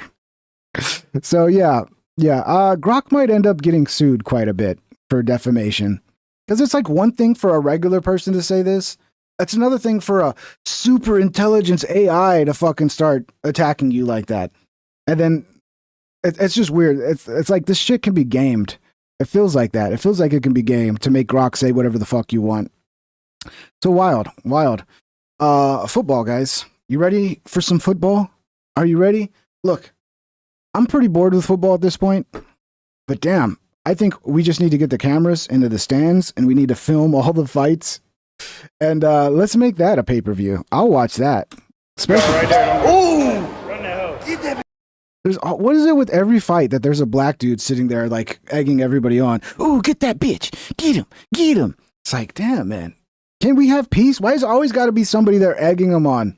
But yeah, we have two big boys going at it. Two heavyweights. The clash of the heavyweight titans. One with the fucking Eagles and I guess one with the Saints. It's the clash of the heavyweight titans. Go right there. Ooh! Run the hell. Get that bitch. Run the hell. What's up there? Yup. This dude's a little too big to be fighting, the guy in black. You're a little too big to be fighting. Yeah, you could probably land a decent punch that would really hurt, but you have no balance, you have no movement.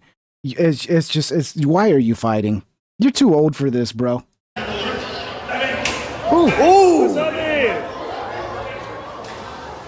Yeah. Security guard don't give a fuck. Oh, he got shit right. See, now that's a good move. Now what you got to do is you got to take advantage. You got to fucking quickly get on top of them, get your weight on them, and then take control. Take top control right here. Never mind. Never mind. I guess you'll just sit there on all fours and let this guy just... Yeah. You should not be fighting, bro. Oh, shit. And this guy either. He punches... He doesn't know how to punch. He's like all limp-wristed punching and shit. Like, what's that about? I mean, that's sad when you get beat up by this guy who punches like a girl. Oh, shit. This did not... Oh, now the pants fell down. This did not go well. This did not go well. I swear to God, there's always a black guy wilding out, filming this shit. Like, oh, he just fucking every time without fail. There's a black guy just loving every second of the fucking violence. Oh, it's not over. And the cop's not even getting involved. Is that a cop there? How? What the hell? Oh my God! He just fell. He couldn't even attack him without falling. What was this? His left foot goes out. He just fucking. This is the most embarrassing fight I've ever seen in my entire life, dude. Oh my God. Oh, and then it ends there. I wonder if the cops had to eventually break them up. But yeah, dude, if you look like this, okay, like this guy, at least he's not so fat that he like can't even stand up and move. Like, so he's gonna win. Where this guy's so fat he can barely even move. He can barely even fucking switch his fucking. He tries to just make a little turn and he falls down. It's just. It's embarrassing, dude. It's embarrassing and sad, to be honest. It is pretty sad. Dude, did you guys know Garth Brooks is an actual legitimate serial killer, according to this guy? It all started as a meme. Tom Segura, they started talking about how Garth is a serial killer and Garth is like got hidden bodies. And then this dude like really went deep, diving into Garth Brooks in every city he's been to, in every event he's had, and how many people went missing when he was at that event. And then they're like trying to say it actually looks like Garth might be up to something. Obviously, I don't know. I don't want to get sued. But it is funny that people are starting to take this seriously. And really, there are people really suspecting that Garth might actually be a serial killer. Somebody has taken all of Garth Brooks's tour dates, and every tour date lines up with a missing person or an unsolved homicide. Every place he's ever been. Look, I'll be honest, Garth does look like a serial killer. He does. He has that look where it's believable that this guy might actually be a serial killer. One of these people, one of Segura's fans, came up with the theory that if you take that there's a list out there. She says there's supposed to be a list out there where somebody. And Sigma, did Tom Segura already know all this? Is that why he was saying it the whole time? I thought it was just a bit. It was just a funny bit because, like, you know, it's just funny. But maybe this is all shit that's been out there. He's taken all of Garth Brooks's tour dates, and every tour date lines up with a missing person or an unsolved homicide. Every place he's ever been. Now that's the. And I asked her. I said, Is there really a list? And she said, no, there's no list. She goes, I've looked and looked. I've looked. Pete looked. Like, we looked. There's no list. But she said, so I started trying to make the list.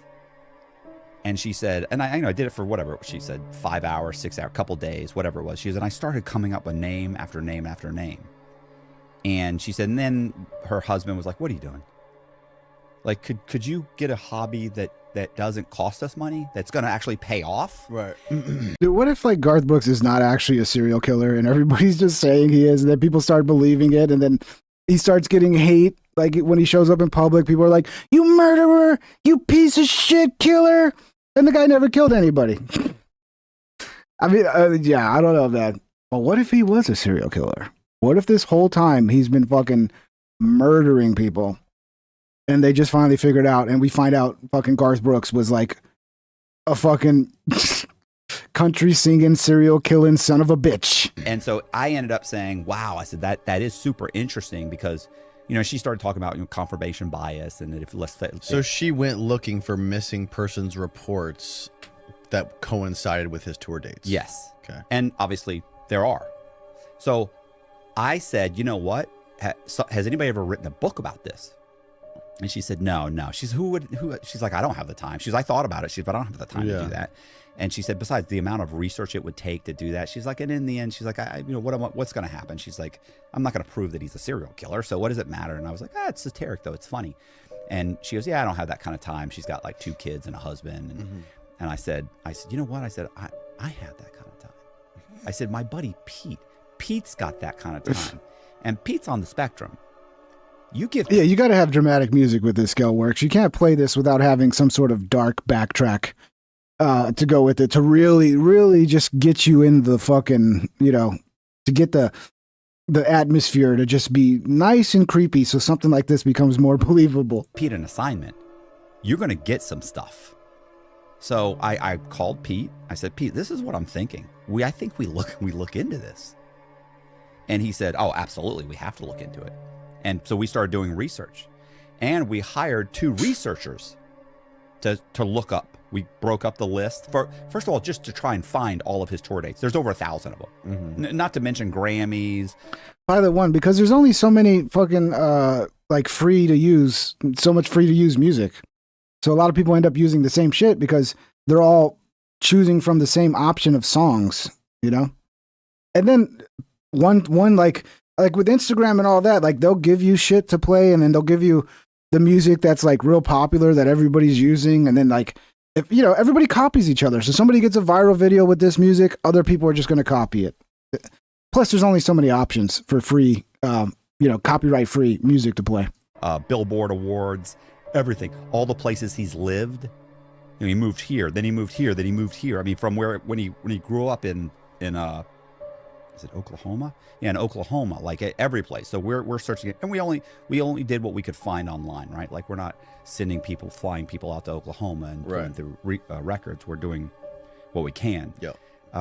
And very quickly, we came up with about 120 missing persons and around roughly 90 unsolved homicides.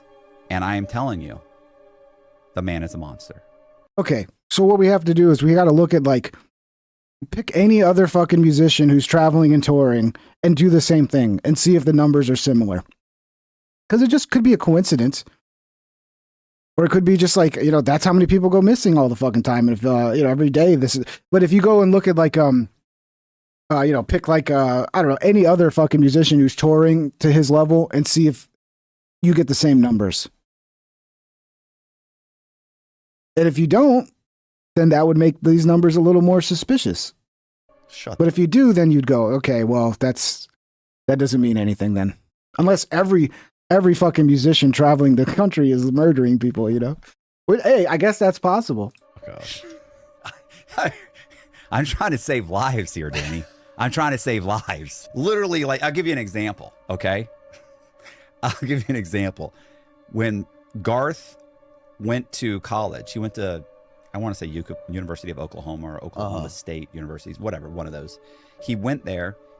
There was a woman that went to the same college that she ended up murdered, and their apartments are only a few miles away, and she attended the same college as him. Was she in his class? I don't know. Maybe.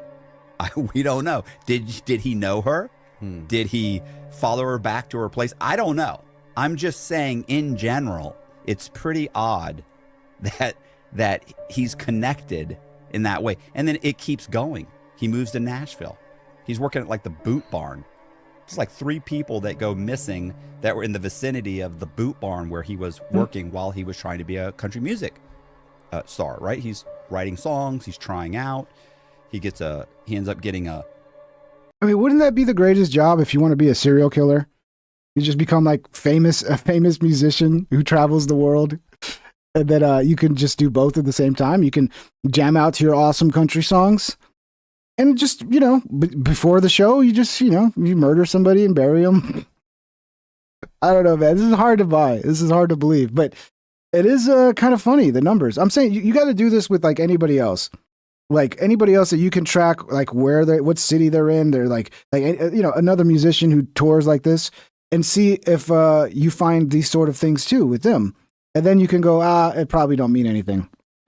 He ends up getting a record deal with whoever, I forget. They put him, the album comes out. They put him on tour on these state tour. That they do state concerts for all the state fairs, and he's traveling around the country, and he's, there's missing person here, unsolved homicide here. So what we did was we didn't just put anyone down. If I pulled the report and there was a and it said, hey, witnesses saw a black male with dreads. Well, obviously that's not Garth, so we eliminate that. If it said, if there was anything that we could eliminate it, we just eliminate. The police said they believe that he was a gang member and it was gang violence. Well, okay, well, that's not it. We eliminate that. And we went through all of them and put together this list, and then it starts to compile, right? You start to get, here's one, that doesn't work, that one works, oh, that doesn't work, here's this is close, and then you pull out Google and you start figuring out where he was, how close was it within a mile, 2 miles, 5 miles, pretty close. Of where? Of typically the stadiums. Gotcha. Because I don't know, I can't determine where he was in 1992, and if he's playing the fairgrounds in, I don't know, Iowa. I don't know where he was staying. I'm assuming he's sleeping on the bus, which is probably right in the fairgrounds. So 2 miles away or 4 miles away, some girl ends up disappearing. Listen, this goes on and on throughout the years. And here's another thing that's interesting. Is this it? So, by the way, here's another interesting thing. A lot of people talk about how Garth built this huge house. Right. And people are saying that he's buried tons of people underneath the floorboards of the house. Just like John Wayne Gacy. John Wayne Gacy, yes. John Wayne Gacy. Yeah, that would make a great Dexter episode. You're right.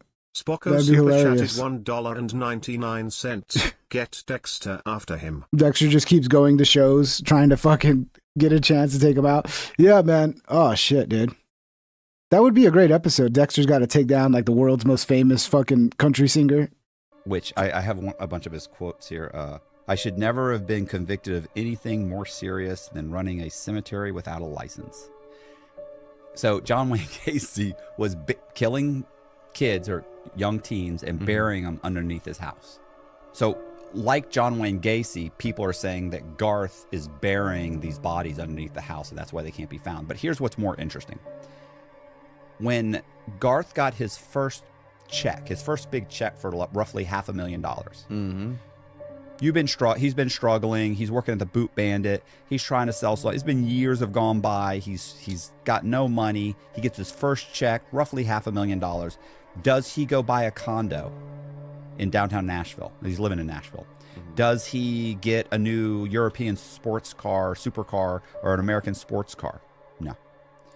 He goes and buys, I want to say it's like 20 or 30 acres of raw land in Goodlettsville. So this is just outside of Nashville.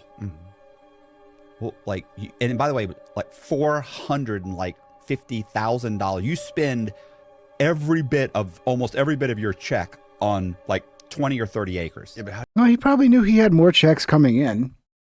So he's like, oh, okay. I'm making like $500,000 every month or whatever. I'm going to buy this land. I'm going to build my house on this land. I don't know, man. But what if? Garth Brooks is murdering everybody? How do you know he did?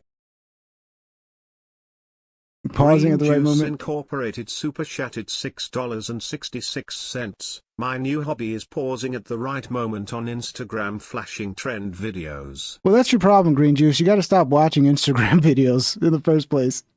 I don't really, I get on Instagram, I check if I got any messages, and then I'm off, dude. It's so much fucking brain rot. Most of these platforms, like I'll do X because like X, it's like kind of my way of kind of staying informed with like latest political shit, but I can't do Instagram, dude. I can't do it. It's so much fucking brain rot, just like TikTok. Yeah, not worth it, dude. By then. He was broke. He didn't own anything. They're like renting an apartment. The first big check he got, he spent it on land. He buys a bunch of land. And guess what spikes shortly after that purchase? Murders. Unsolved mysteries. No. Missing persons reports. Around that area? Yeah, of course, in Nashville. That's where he's living. Yeah. This guy better hope he's right. I don't know. Can Garth Brooks sue over something like this? I mean, he can if he wants to. It doesn't mean he's going to win, but he can definitely take the guy to court. Crazy, dude. Look, I, for one, hope Garth Brooks is not murdering people, okay?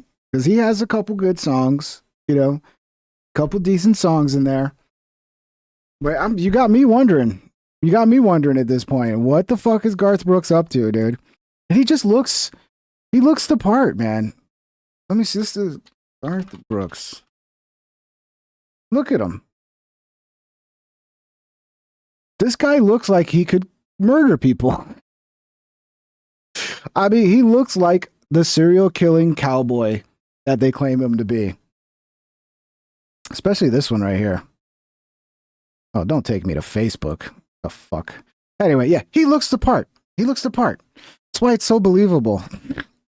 And then he changed his name. Like, he's kind of like schizophrenic. He's got multiple identities and shit. It's pretty funny. But yeah, I hope he didn't hurt anyone. Poor Garth. All right, so this is the Alex Jones stuff. Alex is saying, there's this video this guy made that Trump is turning on Alex Jones because Trump is not like helping Alex not lose his business. But like, what could Trump do? Could Trump just give him a pardon or something from an actual civil case? Like, what could Trump actually do? Let's watch this. I didn't watch this yet. I figured it'd be another thing we watch live. But I hope Alex doesn't. I hope Infowars doesn't go anywhere. Let's make that clear. I think it's a fucking travesty if they actually take this guy's business from him. Green Juice, why are you always sending me the satanic super chats? Incorporated super chatted $6.66. The only Garth I need is Wayne's sidekick. Yeah. What's with the satanic super chats, Green Juice? I thought you were a good Christian boy. Thank you for the super chat. Yeah, let's play this. Let's see what this guy's got to say. So how then did the parents win a defamation case without proving that Alex Jones actually lied?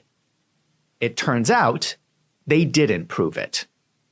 In both cases, they won on a technicality. During the discovery process, the judge found that Alex Jones... Before we get started, stop making John spiral, please. I know you guys think it's funny. John, this is an opportunity, John, to just ignore the chat and practice that muscle of not getting upset by random commenters who are just trying to pick on you and get you upset. So, shout out, John. Stay strong, brother. Jones unreasonably and vexatiously failed to comply with their discovery duties. Let me be clear to your dad. Be nice. Come on, dude. About what the judge is talking. He's not a bot, by the way. I see that again. People are still trying to call him a bot. He's not a bot. He's autistic. Okay. Have you seen how intelligent the bots are these days? You think a bot would talk like that? A bot? You probably wouldn't even notice a bot as being a bot because they sound just like everybody else. John is autistic. Okay. So be nice. Be nice. Alex Jones had turned over thousands of documents during discovery, but the people suing were asking for more. In one example, they were asking for analytics information from Alex Jones' YouTube, Facebook, and Twitter accounts. Well, Alex Jones was deplatformed from all those websites. I'm sure you know this, but if you were deplatformed, you cannot log into the website and pull your analytics information. So he didn't have anything to turn over. Exactly. I've been saying this forever, but people keep ignoring that. They act like he was being fucking like shady and not giving. It's like there were things that he just couldn't fucking give anymore. And he requested them from the platforms and they didn't give them to him. So what was he supposed to do? The judge's response was, you did not turn anything in. You are in default. I'm going to find you guilty. That guy's got crazy eyes. All right, the host of Wolves and Finance did a really... Why would you be getting arrested, John? You're not going to get arrested. I don't know what people are telling you. John thinks he's going to get arrested now. John, you're not going to get arrested. You're fine. People are just... They're teasing you. They're picking on you. And the reason they do it is because you get upset and then they find it funny. So if you just stop getting upset, and there'll be less people teasing you, John. But yeah, you're good, John. Don't let the comments get you all worked up, bro. It's not serious. Powerful 30-minute report you're about to see, basically stating Trump turned his back on Alex Jones. And then he asked the question, is there a government following Alex Jones? Well, we have the Obama National Security Investigation. We have the Justice Department funding the fake lawsuits against me and rigging and all. We know that. But what he doesn't know, because I guess he doesn't watch the show every day, is the Justice Department has reached out. They are investigating what's going on, the fake. Plus, another thing you could do, John, is you could try commenting less. I know you have a thing where you like comment a lot, and like that's your thing. I get it. But the more you comment, the more attention you bring to yourself, John. So, just try commenting a little less and you won't get so much attention. Auctions, the corruption of the federal and state courts, all of it. But at the end of the day, Trump's got huge fish to fry, world peace, controlling the border, all those other big issues. But yes, if this happened to any other talk show host, I would be covering it as well. So it is important. Now the Democrats have been unable to get the federal bankruptcy court to be corrupt and shut me down. So now they're going to the state court where they ran the show trial in Austin, Texas to do it, and it could be imminent. So yeah, this is very, very important. And I'm glad people are starting to focus on this. I'm glad Steve Bannon's covered it. It's a big deal. But whatever happens to InfoWars, we got backup systems, the Alex Jones Network, follow me on X at AJN Live. Real Alex Jones on X. We're also on Rumble. And we're built up. We're ready. I'm over at the backup studios right now. And whatever happens, just look for us, find us, spread the word. But yeah, it's coming to a head. And it's the Paul Weiss law firm that agreed to pay $40 million restitution for Trump for, in their own words, illegal lawfare, that promised to stop doing lawfare, that's currently still running all this against me. So they deserve to have their federal contracts pulled, their security clearances pulled, and I'm working on that right now. So at least Alex actually pulled over to film this video, and he didn't just film it while he was driving down the highway. So hey, he's getting better. He's improving. Good job, Alex. Safety first, bro. Right there. But here is the report. And it's even worse than what this fellow says, but it's powerful, so here it is. Alex Jones has been battling defamation lawsuits in court. You may have heard about this in the news, but I am betting you don't know the whole story. This is a topic that most people are scared to discuss, but I cannot keep my mouth shut anymore. I'm going to explain how Donald Trump has turned his back on Alex Jones.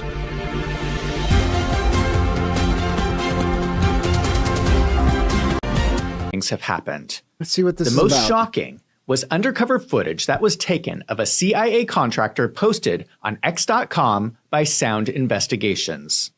So with Alex Jones, you were watching him long before anything ended up happening. Gavin O'Blennis, contracting officer, CIA. Yeah, that would not surprise me. That would not surprise me if they were all playing a role in this, dude. Because again, people say it all the time, and I think it's 100% correct. Alex Jones is the canary in the coal mine, where like where he goes and what they do to him, that's what they're going to bring down on everybody. Probably. It wasn't my office, but I mean, we would have been well aware. I remember this video. I remember this. And the goal with him was what? Just to bankrupt him? Pretty much. And we let the families do it. And what? We let the families do it. Were they encouraged to do that by the Bureau? Like nudged? We don't encourage people. But like... We just say there's no federal statute being broken, but you do have the option for a civil case, and it's a pretty good case. Nice. In our opinion. So, that makes so much sense. I have a cousin who's a lawyer, so that's a lot of these cases. They're kind of encouraged by the FBI. Yeah, like there's nothing federal law we can do, but civilly, we can go at them that way and chop his legs off. And they did. Yeah. So the FBI was happy. We didn't care. We were like, oh. Basically, the citizens did your job. Yeah. Wow, so you can encourage a civil lawsuit. Not encourage, educate. What can you do with people like Alex Jones now? Yeah, so one of the guys suing him was like FBI as well. One of the people suing Alex Jones over his false claims about Sandy Hook Elementary shooting was an FBI agent, William Aldenberg, a former FBI agent who responded to the 2012 Sandy Hook shooting, was among the 15 plaintiffs in a Connecticut defamation lawsuit against Jones. It all seems so fishy, dude, and he clearly got railroaded. If you don't see that, like, you're not a fair, fucking, honest actor in this. He clearly got railroaded. But he's still out there. Yeah. He's still chirping. He can chirp. Are you still watching him? Yeah. Why? We did what we wanted. Which was what? Took his money away. We shut him up for a while. You're never going to shut him up permanently. Unless you put him in prison. But again, he didn't do anything to go to prison. Being ignorant is not a crime, though it should. These are shocking statements. This is someone who works for the CIA who says they were targeting a journalist. He claims that the CIA went to these families to educate them on how they could sue Alex Jones. They did this for the purpose of shutting up a journalist they did not like. Alex Jones responded. Now that this has come out, this is a FBI agent, a CIA boss. He's a contract manager over a large contract operation. That's a boss. That's like a mini section chief saying all of this and admitting all of this like it's no big deal. He needs to be subpoenaed by Congress. I am planning to launch a lawsuit against the CIA and the FBI. We have to bring all this out. And right as my bankruptcy comes to a close and right as all this stuff's being finalized, it's really God working here that this came out. Donald Trump. That's old Alex Jones before they replaced him with a clone. Trump has been in office over half a year. Just kidding, Alex. Clearly you're not a clone. I don't really believe that, Alex, okay? In case you're watching. One of the big promises of his administration is transparency. They have been promising to release documents. DOJ may be releasing the list of Jeffrey Epstein's clients? Oh, we're going to get the Alex Jones files next? Can we get the Alex Jones files? We'll get the Alex Jones files before we get the Epstein files. Watch. Will that really happen? It's sitting on my desk right now to review. That's been a directive by President Trump. I'm reviewing that. I'm reviewing JFK files, MLK files. That's all in the process of being reviewed because that was done at the directive of the president from all of these agencies. So far, they have released documents from the Epstein files, the JFK files, and the MLK files. Now, to be fair, they have not released much from the Epstein files, but we're not going to dwell on that right now. What I want to know is when are they going to release the Alex Jones files? We have someone on tape saying that the government was targeting a journalist for his speech, so I want to know, was the government keeping a file on Alex Jones? Was the government monitoring Alex Jones? Of course they were. Was the government involved in an operation to use lawfare to shut up a journalist? If there is a file on Alex Jones, and it sounds like there is, that needs to be released to the public. I'm not asking Donald Trump to intervene in any of these legal cases. All I'm asking for is the truth. Release the Alex Jones files. So far, look, I like what this guy's saying, but the eyes, something about the eyes gives me the heebie-jeebies, man. Ooh. Trump has just been ignoring this issue. If he really does care about transparency, this is what we want. And I would think Trump would show a little bit of attention to this issue since Alex Jones is the person who got him elected twice. Why is Donald Trump turning his back on Alex Jones? I know now from top people that you actually are for real and you understand you're in danger and you understand what you're doing is epic. It's George Washington level, and you understand that office. So I want to tell you right now, can you speak about the war for the soul of this country that's happening right now and really tell people what's happening and commit to people that you won't Ross Perot under death threats and step down when you're in the lead 2 months from the election? But the key is make America great again. We can make America great again, but if you have to suffer through 4 more or 8 more years of what's gone on in the past and you know what's going, it's just we're being eaten away. It's eating away at our country, and we can make, in my opinion, we can make America greater than ever before. But we have to get going. It has to happen. We have to get going. I want to go through some background so that you can understand how crazy this has become. You may not know about this because the news media has been doing their best to cover all of this up. When Obama was president in 2012, we now know there was a lot of politically motivated corruption going on at the FBI. This was the same time period of the Hillary Clinton email scandal, the Russian collusion hoax, and Anthony Weiner's laptop, which for some reason we've never heard of since then. In 2012. That's another one. Yeah, release the fucking Weiner laptop. That's a funny word, right? With the Weiner laptop. Yeah, I mean, remember there was reports of like the NYPD were looking at it and it was so disgusting that they were throwing up. I don't know if that was true, but dude, yeah, give us some reality. Like, give us something, please release that. There was an incident involving children shot at a school. Now, I have to be careful what I say because this topic is so censored on YouTube. It's crazy that we are not allowed to talk about this incident that happened. God, you guys are right. He doesn't blink, does he? I haven't seen one blink. Let's see. When does he blink? Over a decade ago. Blink, dude. Blink. Why are they trying so hard to keep people from talking about this? Dude, not a single fucking blink. This guy's a psychopath. This guy's a straight up psychopath. How can you do that? How can you not blink? Don't your eyes start to burn at a certain point? Jones talked about the incident on his show InfoWars and claimed multiple times that he thought it was a hoax.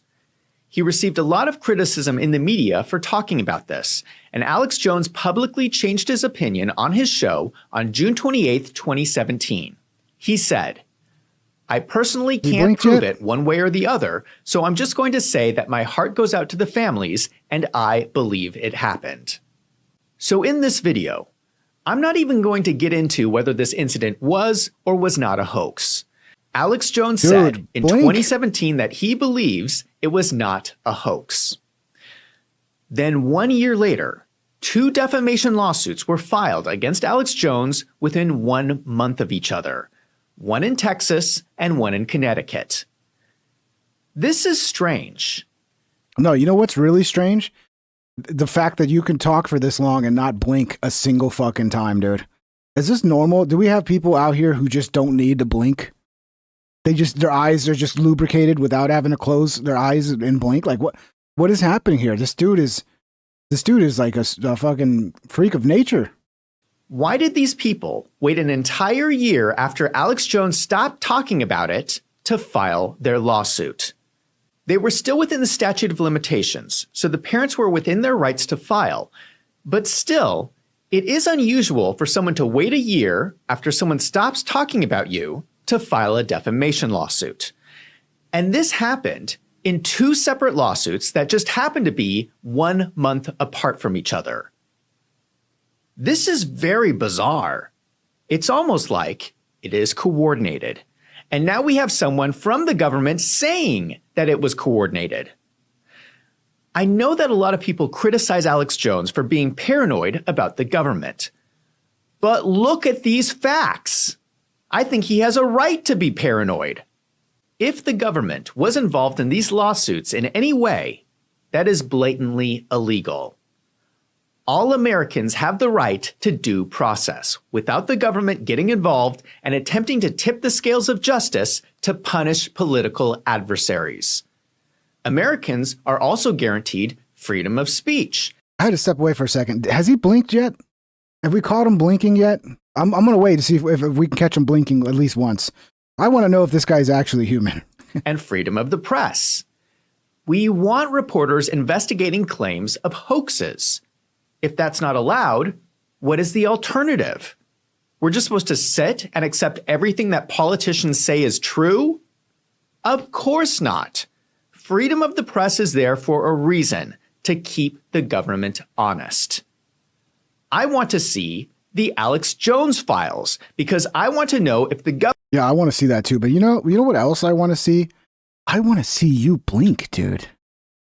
I want to see you blink. That's all I care about now. I don't give a shit about anything. I just want to see you blink, bro. Can you do it? Can you blink for us? Prove you're real, bro. We got to full screen this. Government is attacking American journalists. If you look into the details of these cases, you see a lot of strange things happen. Defamation cases are hard to prove. In the case of a public figure like Alex Jones, you have to prove actual malice, which means you have to show that Alex Jones knew his statement was a lie or acted with reckless disregard for the truth. In my opinion, I don't see how this is likely with Alex Jones. You're a fucking alien, bro. Blink, bro. You're going to go blind, dude. Your eyes are going to dry up and you're going to stop. You're going to go blind if you don't blink, bro. Is this what they taught him in fucking newscaster school? Like, if you want to be a good newscaster, first you got to put on a stupid voice and sound like a retard. And don't blink. Whatever you do, do not blink. You may not like what he says, but it seems to me like he really does believe it. He believes that there are government conspiracies going on. But in these cases against Alex Jones, they are claiming that he did not believe in the. This was clone number 1 of Alex. What people don't realize is that Alex was cloned in the early 2000s, right? I think they used a little bit of Bill Hicks DNA in there. And Alex has been cloned like 3 or 4 times. This was like chubby Alex, chubby young Alex, and then came fat alcoholic Alex. That was like clone number 3. Now we're on clone like number 5, which is jacked Stone Cold Steve Austin Alex. A conspiracy. The parents are claiming that Alex Jones truly believes that the government is being completely honest about everything. Dude, blink. They are claiming he was just saying there was a conspiracy in a malicious lie in order to defame the families. In my opinion, that seems like a pretty big stretch of. Can you please blink, dude? I can't even listen to what you're saying anymore because all I'm looking at is if you're going to blink. Like, dude, if you would blink, I'd at least be able to listen to you and not be freaked out. Just please. The imagination. And I would like to see some actual evidence of that. Clearly, the opinion of Alex Jones has changed over time. But I don't see how they're going to prove that at the time he made those statements, he was lying. Usually in these cases, you prove the lie by showing emails that show the person was saying something different in private than what they're saying in public. But what is— That was a blink. Oh, Lord have mercy. He's human. He's human. Let's watch this one more time. He blinked. Was saying something different in private than what they're saying in public. There it is. Was that it wasn't a full blink. He didn't fully close his eyes. It was a pretend blink. That was like a pretend blink so that he thinks that, so he can convince people he's human. His cameraman was like, look, dude, just give us one little pretend blink. Otherwise people are going to think you're an alien. But he didn't even fully close his eyes. I don't know if that counts. But what is strange is we never saw that type of evidence in these cases. In the Connecticut complaint, they state, news reports confirm that Jones and his business entities engage in the kind of conduct described in this complaint, not because they truly believe what they are saying, but rather because it increases profits. They never say what news reports they are referring to. They just state as a fact that Alex Jones is saying things he does not believe. Where is the evidence? I am not aware of any evidence that has ever been produced that proves that Alex Jones was lying. In the Texas complaint, they state, defendants' defamatory statements were knowingly false or made with reckless disregard for the truth. Again, there is no evidence. They just make this allegation as a statement of fact. Let me just show you some of the testimony from Alex Jones. Let's see what it says. Reduced blink rate. Neurological conditions like Parkinson's or progressive supranuclear palsy can reduce blink frequency, making it seem like someone isn't blinking. Dry eye or eye strain. People with dry eyes or those focusing intensely, e.g. on screens, may blink less frequently to maintain focus or due to discomfort. Medications or certain medications or toxins like mercury can affect mercury, dude. This looks like a dude who's on some mercury. This dude be taking all the mercury. Psychological or behavioral factors, staring or trance states. I mean, he could be in a trance state as well. Intense concentration, stress, or psychological conditions like disassociation can lead to reduced blinking given the appearance of not I wonder if he's on SSRS.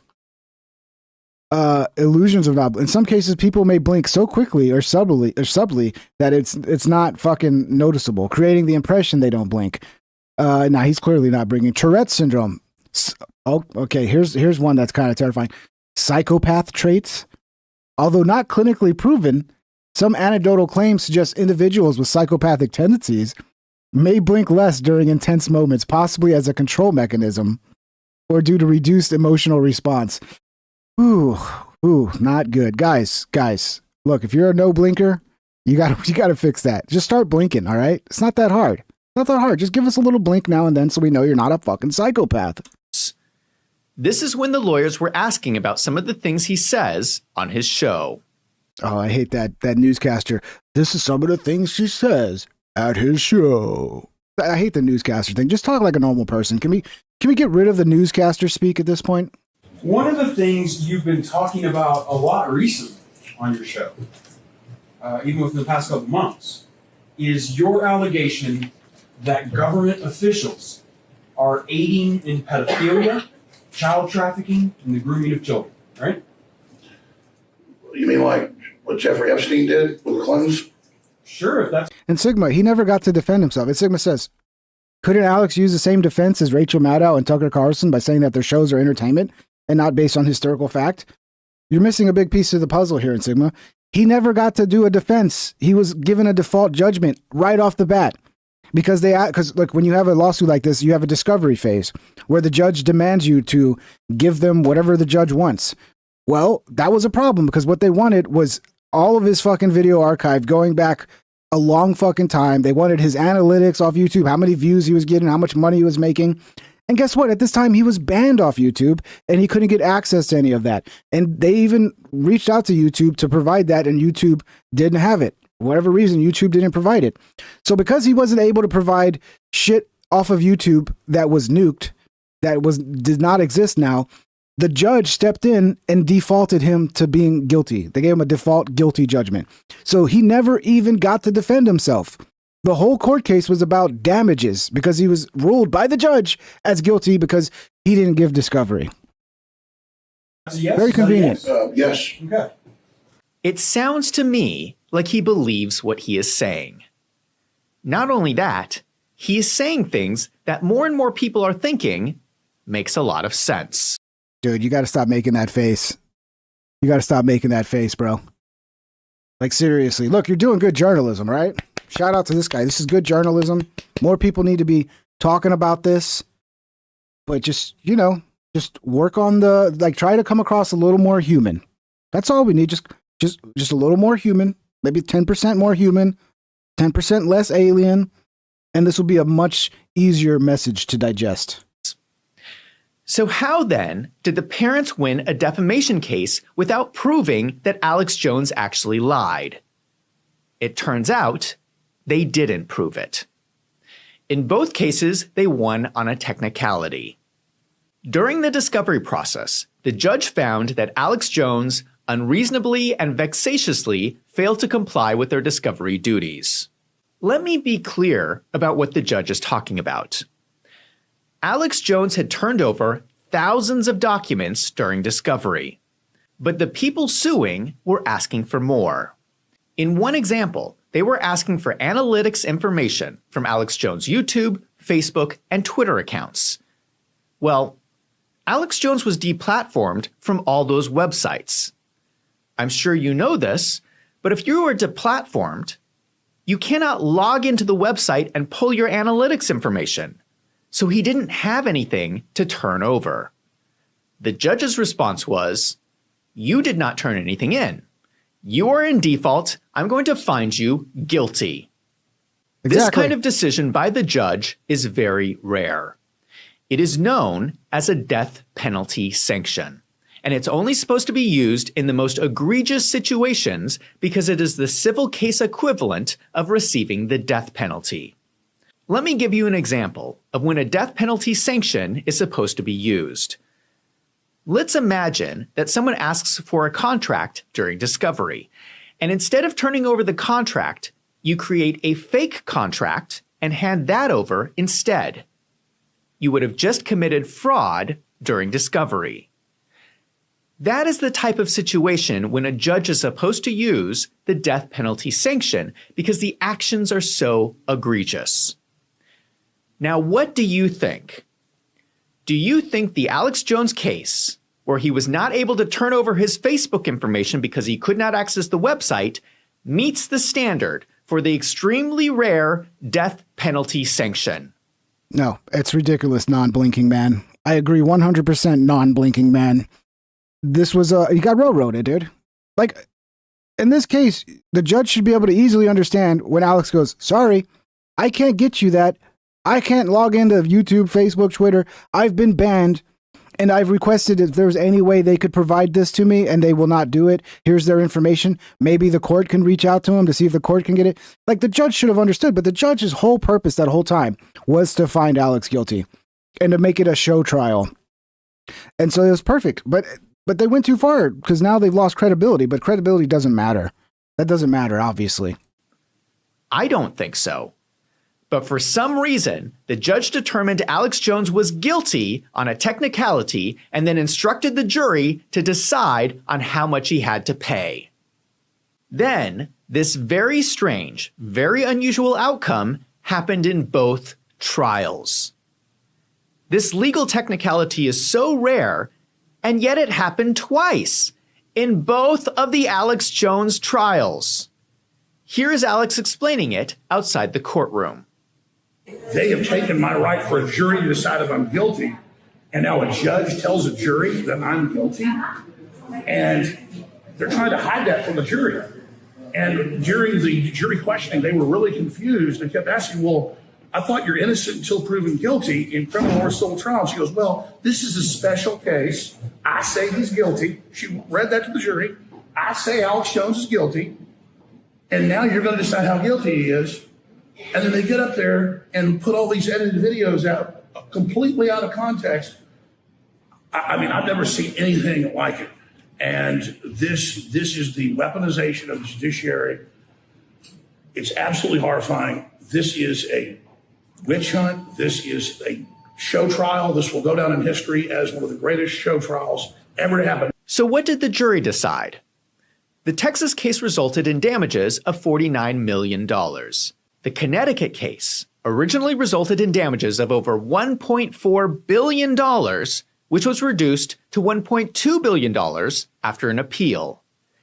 This is one of the largest settlement amounts It's fucking insane, dude. It's fucking insane. U.S. history. All from a trial decided by a rare technicality. Am I the only person who thinks this is strange? No. Alex Jones declared bankruptcy because, of course, he does not have $1 billion. His company, InfoWars, was put up for auction. There was a secret auction. One of the bidders was a group that included the satirical website The Onion, the Sandy Hook families, and a nonprofit called Everytown for Gun Safety. The other group in the auction was First United American Companies, which runs the vitamin business that Alex Jones promotes on his show. This was the result of the auction. The group led by The Onion offered $1.75 million in cash. First United American Companies offered $3.5 million in cash. Guess who won the auction? That's not an auction, is it? It's not an auction. And then it becomes clear when they do that, that their goal is not to recoup their fucking damages, to get the 1.2 billion. Their goal is just to shut this guy down and destroy his ability to speak. It's really disgusting, man. And not enough people are defending Alex when it comes to this shit because, oh, it's so terrible what he said about Sandy Hook. Like, I get it. You can find what he said about Sandy Hook terrible and think it's disgusting. But that doesn't mean that makes this right. Because people are allowed to say things you don't like. And that's as simple as that. It's a First Amendment free speech issue. So it's, man, it's so disgusting. The Onion and the Sandy Hook families. Now to the satirical website The Onion announcing that it has won a bid to buy Alex Jones's InfoWars in a bankruptcy auction. Jones was forced to pay $1.4 billion to the families of the Sandy Hook shooting victims. Ben Collins, CEO of The Onion, has teamed up with John Feinblatt, president of Everytown for Gun Safety, on this project. Welcome to you both. Thank you for coming in this morning. I got to say, Ben, when I saw this headline yesterday, I was pretty startled at first. Explain why you wanted to buy this site, what you plan to do with it. Yeah, so we thought it would be the funniest joke of all time, basically, when we heard about it. And I think that's borne out, frankly. Explain why, though. Explain to Yeah, it's a joke of fucking justice. It's making a mockery and a joke of fucking justice. That's what it is. Everybody, what's behind the InfoWars and what you want to do with it? Sure. So InfoWars is a clearinghouse for lies and nonsense in a bad way. Like the garbage that they've put out over the last 2 decades has really hurt a lot of people. And the Sandy Hook family support this move? Absolutely. They were behind this. And, Ben and I may seem like strange bedfellows, The Onion and Everytown, but the truth is we've got at our fingertips the facts, the stories, the data, the research. But what they've got is a really broad audience and humor, which is what you need sometimes to break through the misinformation, the fear that is so permeated mainstream thinking. Does anyone else think this is fishy? Yeah. Apparently, the family said in their bid that they would give up a portion of their $1 billion judgment, and this non-cash pledge made their bid really worth $7 million. Somehow, they won the auction with only half as much money as the other party. I'm about to lose my mind. Doesn't this seem strange to anyone? Overnight, the judge in charge of this put a hold on your purchase, raising questions about the process, raising questions about transparency in the bidding process. What do you make of that? Are you confident this is still going to go through? Yeah, look, we won the bid. We own InfoWars, and we are very excited about that. But is it true that you didn't have the highest bid? We did have the highest bid when you take into account the family's concessions here. They made a concerted effort to make this the best and highest bid for everybody involved. They claim they have the highest bid. I think they are liars. Luckily, the federal bankruptcy judge decided not to approve. Can we do a check on this guy in every city he's been in and how many people have gone missing? This guy, I don't know, man. I don't know, dude. Look, if this is like the character or like your on-screen presence that you've worked on because you're like from old school broadcasting, you need to mix it up a little bit, dude. It's a little terrifying, to be honest, man. The auction results. However, the family started another case in Texas state court, and just this week, the state judge said that they're going to override the federal court decision and ordered all of Alex Jones' assets to be seized. A receiver is expected to take possession of the parent company of InfoWars within days. They can take the physical equipment, the mixing boards, the microphones, and even the intellectual property like the name InfoWars. I mean, I've been resigned to this for a long time. The name InfoWars. The InfoWars is just a generic term. It goes on forever. It'll make it bigger. Oh, you get a website and make jokes on it or whatever? Have Bloomberg run it? A gun control site? No, InfoWars belongs to you. Everything we ever broadcast has been free to air belongs to you. But yeah, we're in battle. This is going down. I couldn't do the show today because I had to go deal with this. And I'm up here at 7:20 at night fighting because it's a pleasure and an honor to be on air standing with you because we are 1776. We are the answer to their 1984 system. We are 1776. And we brought Trump and we brought the global revolution. Us, all of you, the viewers, listeners together, this family. And we're going to continue on. No matter how many grand juries they impound and try to put me in prison, or even they do or kill me, you are the info war. You will continue on because we will never surrender to this globalist tyranny. But what's crazy is on its face, 100%, this was illegal. This was a fraud. This was a lie. This they can't do. But they still did it because they think if they see the image of the mark. Yeah, Trump needs to step up, dude. Trump always leaves people behind. He becomes president and forgets about everybody that helped him. Starts fucking going to his little dinner parties with Lindsey Graham and totally forgets about all the little people that are getting fucked because they supported Trump. Bro, step up, Trump. Step up. Marshals here or the sheriffs, and it shut down. It's that same delusion. The judge ordered an auction of the highest bidder. Well, people that keep Jones on air have the high bid. We're not going to pay money. Just say it's an auction, give it to us. Okay. And we sued them and got all their emails and all that, and we got big actions, criminal and civil, coming on that. We are a bunch of lawsuits have already been filed. You don't hear about it because we're winning that. So Alex Jones says he's going to fight this latest court order as the bankruptcy continues in litigation. I want to bring something else up strange. Who is funding all these lawsuits? Alex Jones has said he has spent over $1 million in defending himself. I have to think the other side has spent somewhere near that as well. Who is funding this? Remember the nonprofit that was attached to the auction bid called Everytown for Gun Safety. If you go to the website for Everytown for Gun Safety, you will see that their donation portal is Act Blue, the online fundraising platform for the Democrat Party. There are two separate entities run by the same person. Everytown for Gun Safety Support Fund, which is a nonprofit 501c3, and then Everytown for Gun Safety Action Fund, which is a social welfare organization 501c4. A 501c4 can engage in political activities if it is generally less than 50% of their activities. Every nonprofit files a tax form every year called the 990.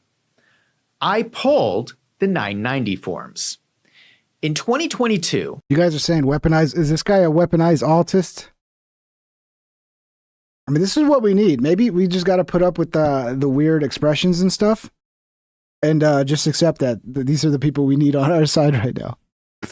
We need some weaponized autism to fight back, guys. They brought in donations of $65 million for the 501c3 and $58 million for the 501c4. Then if you look at Schedule C, you will see a list of political donations this group made. They are making donations to Democrat politicians. There are even names on here you will probably recognize, like Karen Bass, the Democrat mayor of Los Angeles. This is one of those unusual facts that you never hear reported in the mainstream media. The entity that is trying to buy InfoWars is giving money to the mayor of Los Angeles. This nonprofit is effectively an arm of the Democrat Party. I'm showing you the documents. They are taking in donations through ActBlue and then donating money to Democrat candidates. Don't you think it is strange that the entity who tried to purchase InfoWars was effectively the Democrat Party? It certainly seems more and more like this lawsuit is political retaliation. This is my opinion.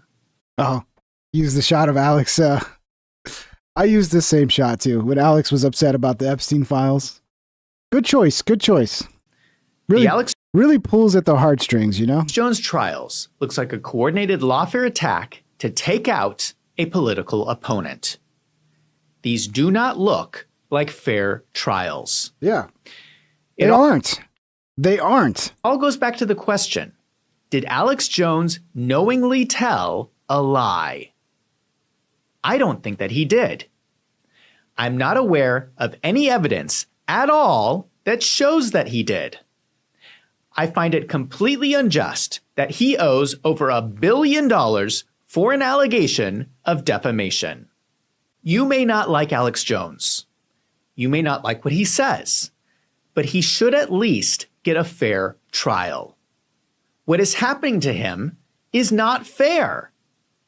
Why is it that in all of these Alex Jones trials, all these strange and bizarre things keep happening? I hate to say this, but it sure looks like a massive government conspiracy.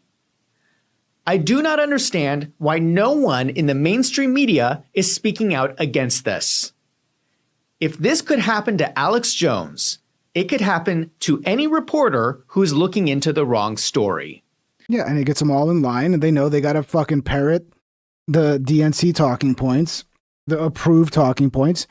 And if they go against something, if they think something's fishy and they do some honest reporting and questioning that they don't like, this could happen to you. But it really was a perfect scenario, a perfect storm where they had something like Sandy Hook where children died and they could attach Alex Jones to the death of children. And at that point, no one wants to defend him because, he's the Sandy Hook guy who said terrible things and made the grieving families, suffer. And it's like, yeah, but it doesn't mean what he did was illegal and what he did, should be worth $1.2 billion in damages just because he had an opinion that made him unhappy.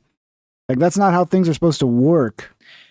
Anyone who speaks out against the wrong politicians can have their life destroyed, and they will not even get the chance to defend themselves in a fair trial. Where is Donald Trump? We have seen the undercover video of someone saying that Alex Jones was set up by the government. Why won't Donald Trump release the Alex Jones files? And I have something else to say. Why is it that in America, that is supposed to be the land of free speech, that none of us can talk about this one incident that happened over a decade ago? Now I want to hear from you. Do you think that Alex Jones was targeted by the government? Let me know in the comments down below. And if you like this video, don't forget to hit that subscribe. Here comes methylene blue. Yeah, there's the methylene blue. You can't miss it a fucking time to advertise for methylene blue. Yeah, this is fucked up, man. The thing is, I do think at some point this will be overturned in appeal. But how much damage and how much suffering will Alex and his family have to go through before they get to that point? It's sad, man, and it's so fucking anti-free speech. It's so un-American. People should be really pissed off about this, but they don't seem to care. They don't seem to care.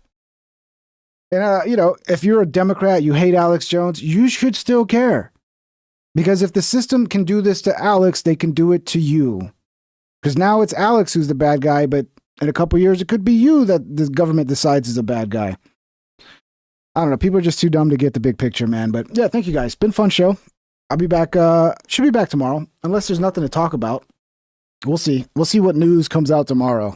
Hopefully there'll be some juicy tidbits to cover. But I hope everybody's had fun. Thank you guys. Thanks for hanging out. K-Mac, MFG, ST. He does, ST. Alex Jones deserves justice for sure. And I don't know why Trump wouldn't step up there and do something. I mean, what could Trump do? Let me look this up. Because I mean, I think Trump could just pardon him, couldn't he? Let me see. What could Trump do to help Alex with his Sandy Hook lawsuit? Let's see. I think there's stuff Trump can do, man. I mean, pardoning him would make most sense.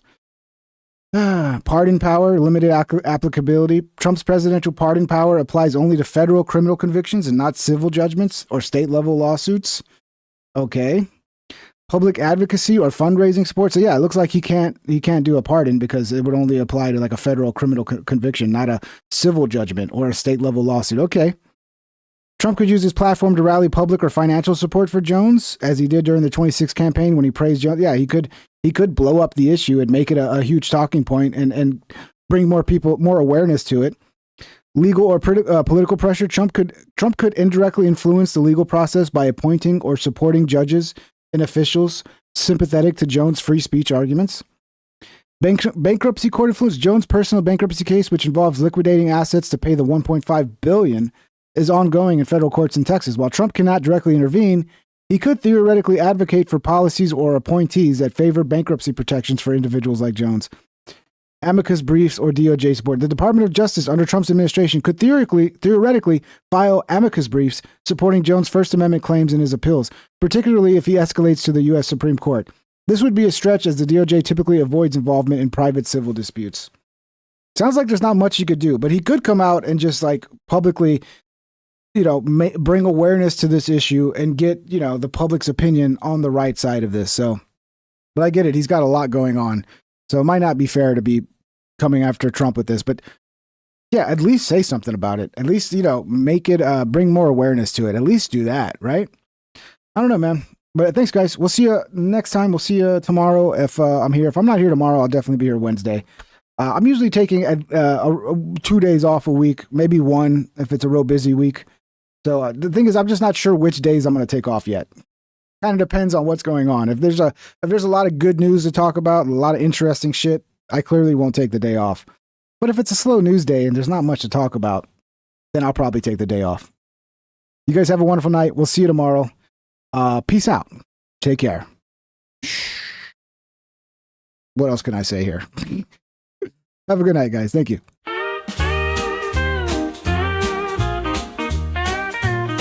Please subscribe and hit the like and ring that bell if you want notified. Here's some other videos to watch that you might like or you might not. Have a great day, my internet friend. I hope I'll see you once again. Please subscribe and hit the like and ring that bell if you want notified.